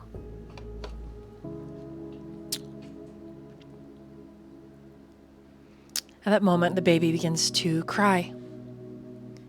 Lyric moves as if to collect the little girl, but she stops. And she nods at Callie, her dearest friend. Her dearest friend that has tried for 15 years. 15 years and nothing. And in that moment, you can all see it. The sorrow and great joy. As Callie reaches for little Ash and soothes her crying. This woman, motherhood looks good on her. Blondie looks away for a couple moments. The two women embrace at that moment. Heartbroken and happy. And Callie tries again. You could stay. Reich and I will protect you. You can't. You will stop at nothing to hunt me. But I will visit. So she'll know you? No. I just want to bear witness to her life. But I will never be in it. You are her mother.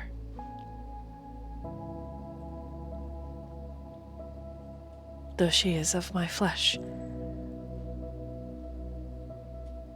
she will be of your heart.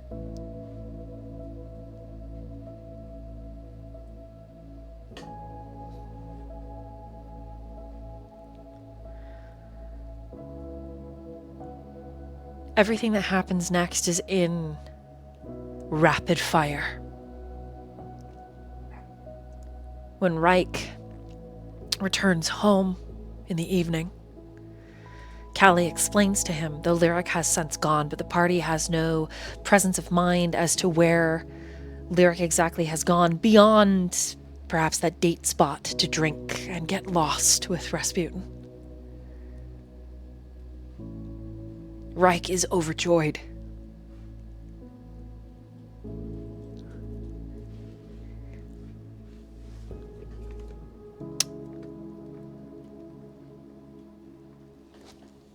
He falls to his knees.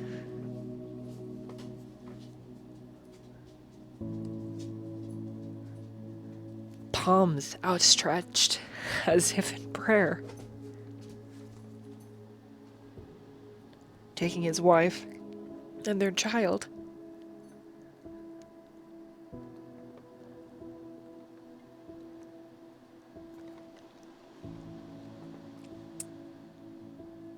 It's happy.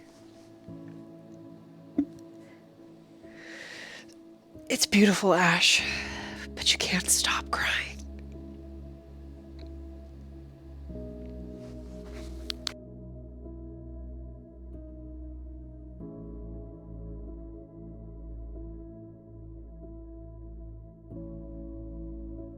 The greatest joy is when Reich says, "Yes!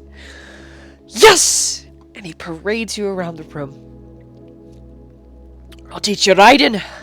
I'll teach you how to use a blade. You'll sing. Your pa's gonna take you fishing. You're gonna be the most loved girl in all of town. Look at her. Strawberry blonde. Like we picked her right out of the patch. I love strawberries. They're my favorite. Maybe we should name her Strawberry. She's already got a name, Reich. Well, what is it? Should be Strawberry. Look at her hair. It's Ash. What? Who would name a child Ash? Like after a fire? That's a terrible name. I'm naming her Strawberry. Reich, you can't name her Strawberry. Well, it's her middle name, then. Strawberry. Ash Strawberry. They're gonna know her around town. Well, what do we tell them? If we're supposed to be keeping it a secret? Well, we could just say that we kept the pregnancy hidden. We could pay the midwife. What if we tell them that I helped deliver the baby with a goat? What? No. Come on. Edmund's my best goat. He knows how to be a midwife. Darling, Edward doesn't have hands. He knows how to use a pair of scissors. Fine. Really? No. Fine. I mean, yes, really. Yes! Edward! Edmund! He's midwife goat! I'm gonna make sure everybody knows. And like he does, or he did every night, Ash, your dad holds you, reads you a story, and puts you to bed. Even when you started your teenage years groaning, Dad, he would make you sit by him, read you a story, and tuck you in for bed. There was never a day or a morning your dad didn't say, gotta pay the taxes. And you had to give him a kiss on the cheek or the forehead. And in rapid fire succession, you all watch this man and this woman work hard. They put their daughter in school. They teach her. They nurture her. They love her. And all the while, lurking behind the scenes as Ash grew lyric. A stranger in the crowd.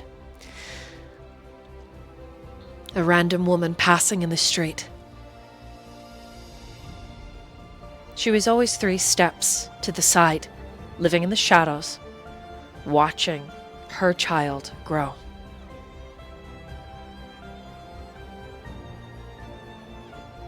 You realize now, Ash, that your mother, both of them, couldn't be more proud of who you've become.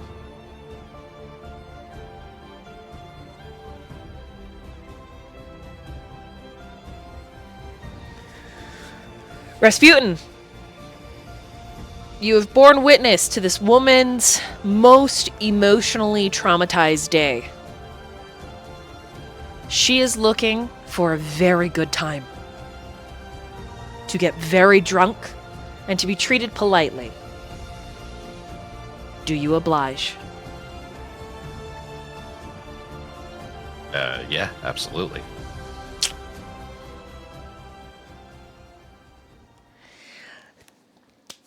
Does anybody I'm sorry, Ash, I guess I gotta do you consent? I don't know. I feel a little weird. But your mom doesn't know that he's your party member, you know? I mean, it's just kind of... Yeah, it's fine. Okay. The 2 of them get blitzed.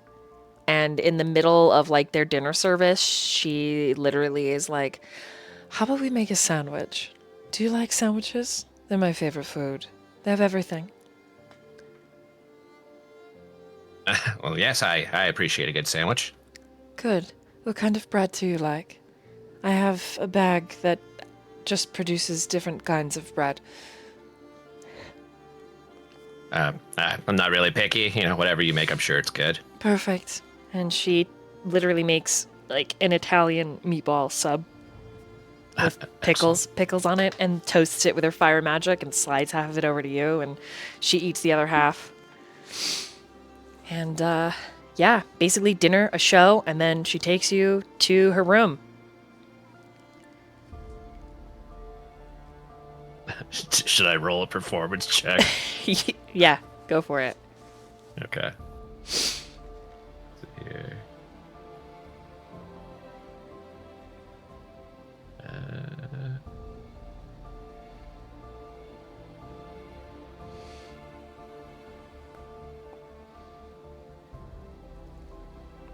I'm gonna use a hero point. Okay. Here's why you got him. Oh, damn. Here. Out of respect. Yeah, out of respect. Use that hero point. Yeah. There we go. There we go. 20. Okay. There we go. Yeah. You help her forget. And she's pretty smitten with you. Yeah.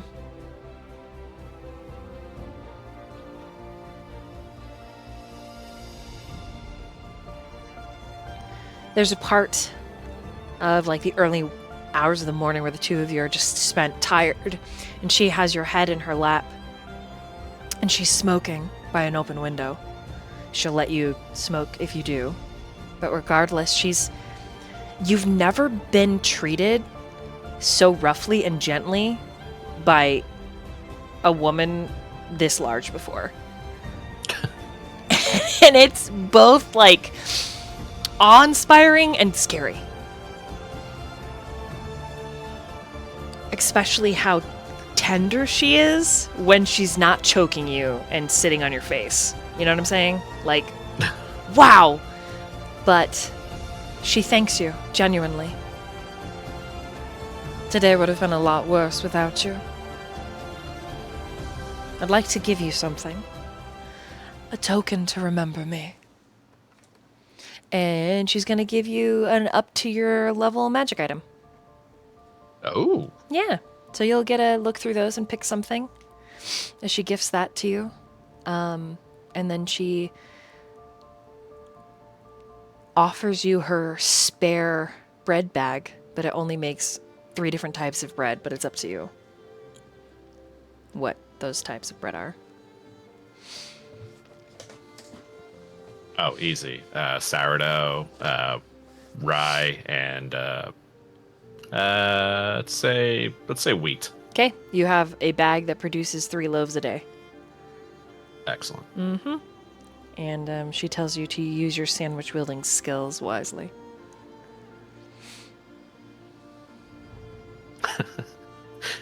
I'm like planning in my head. It's like, I wonder if Maximus has a gluten allergy. I will make him shit his pants. Yes. Perfect.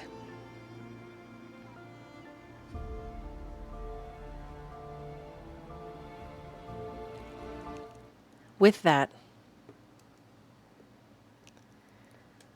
the next morning, like the party, you find a place to rest.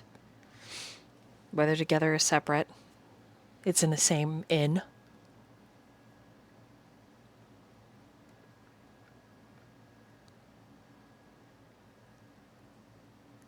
And when you wake,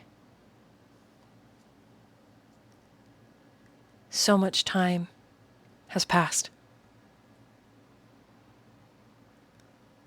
It feels like a decade. But for you, it was a work of one rest.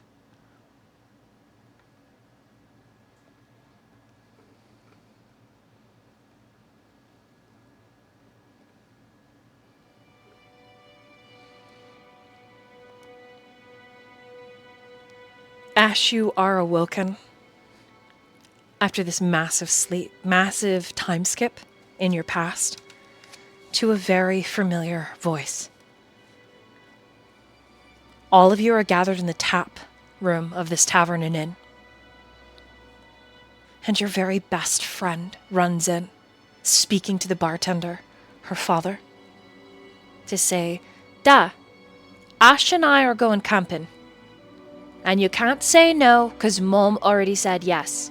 I'm just wondering if you have an extra lantern."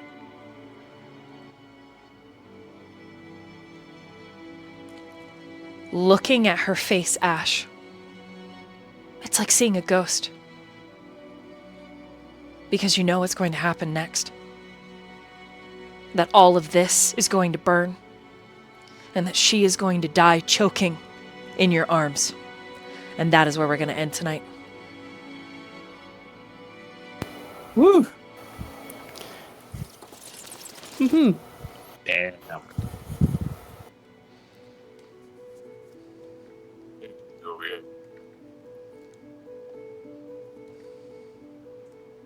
Thank you guys so much.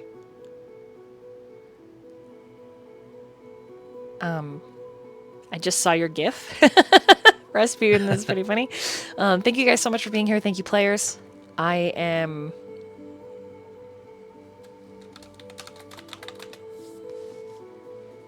looking forward to the next one and the stuff, because next time won't be as much roleplay, but that's okay.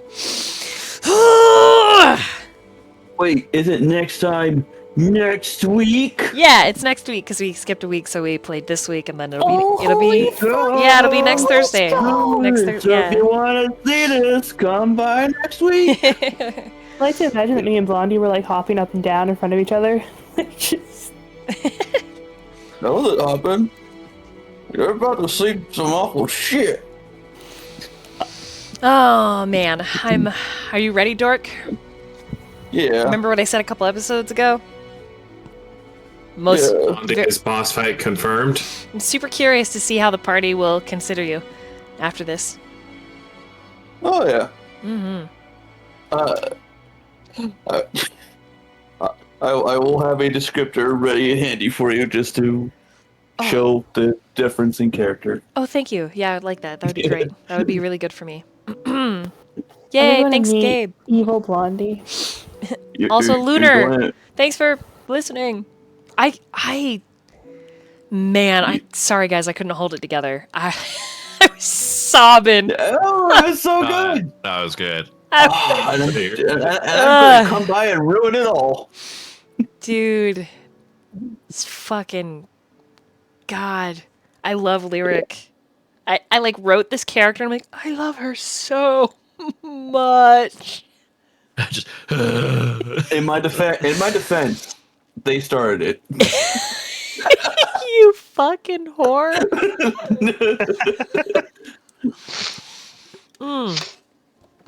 I see what you did. Now I have to protect Lyric from Blondie. I didn't do anything. All right. I think we're gonna just end there. I'm gonna go mop up my face again because goddamn. Yeah, Bandit is a really good. That's a really good comparison. They're very similar tropes. Okay, I think we're gonna end there. You guys are great. Tomorrow, Whispering Pantheon, and then Saturday, I believe Ragnarok and Witherdeep, Forest and Flame. Sunday, the Brotherhood and Bound by Night. And Monday, I don't know what I have, but it's either Labor Day weekend. It's either three Kingdoms or Stormstalker. Wait, no, it's 3K. So that means Yeah, it's Three Kingdoms. it's We just New played. Blood, and then 3K, and then Tuesday is Call to Shadow. Yeah, and then Wednesday next week is Delta Green. Excuse me. Yeah. And the next Thursday is Pathfinder. Yeah. And the next Friday is Dark Raid. Oh my god. Do I have a day off? I don't... Yeah, it was today. Oh! My day off was today. Ooh. Oh. Ooh. How'd you like your day off? And then yesterday, I ended up doing tabletop RPG work as well, but that's okay. Gosh, That's okay. You say coughing. Yeah, I don't know why I'm coughing. Probably because crying and Probably drainage. that and exhaustion and yeah. But yeah, you guys are great. But that's it for me. And any parting messages for anybody else? Anything you want to say to stream? I Be made prepared. new. Be prepared for murder. No one expects the murder. I Listen, warned you. Tell somebody you love them. Keep an eye on your people. Smite your enemies. Show them no quarter. Be good to each other, except for the people who are assholes. You can be mean to them, that's fine. Ginger is good for stomach infections. Gingers are good for making your life better. I meant like the root, to be clear. Case in point. Well, I'm sorry. I'm just... I mean... Medicinal advice. Oh,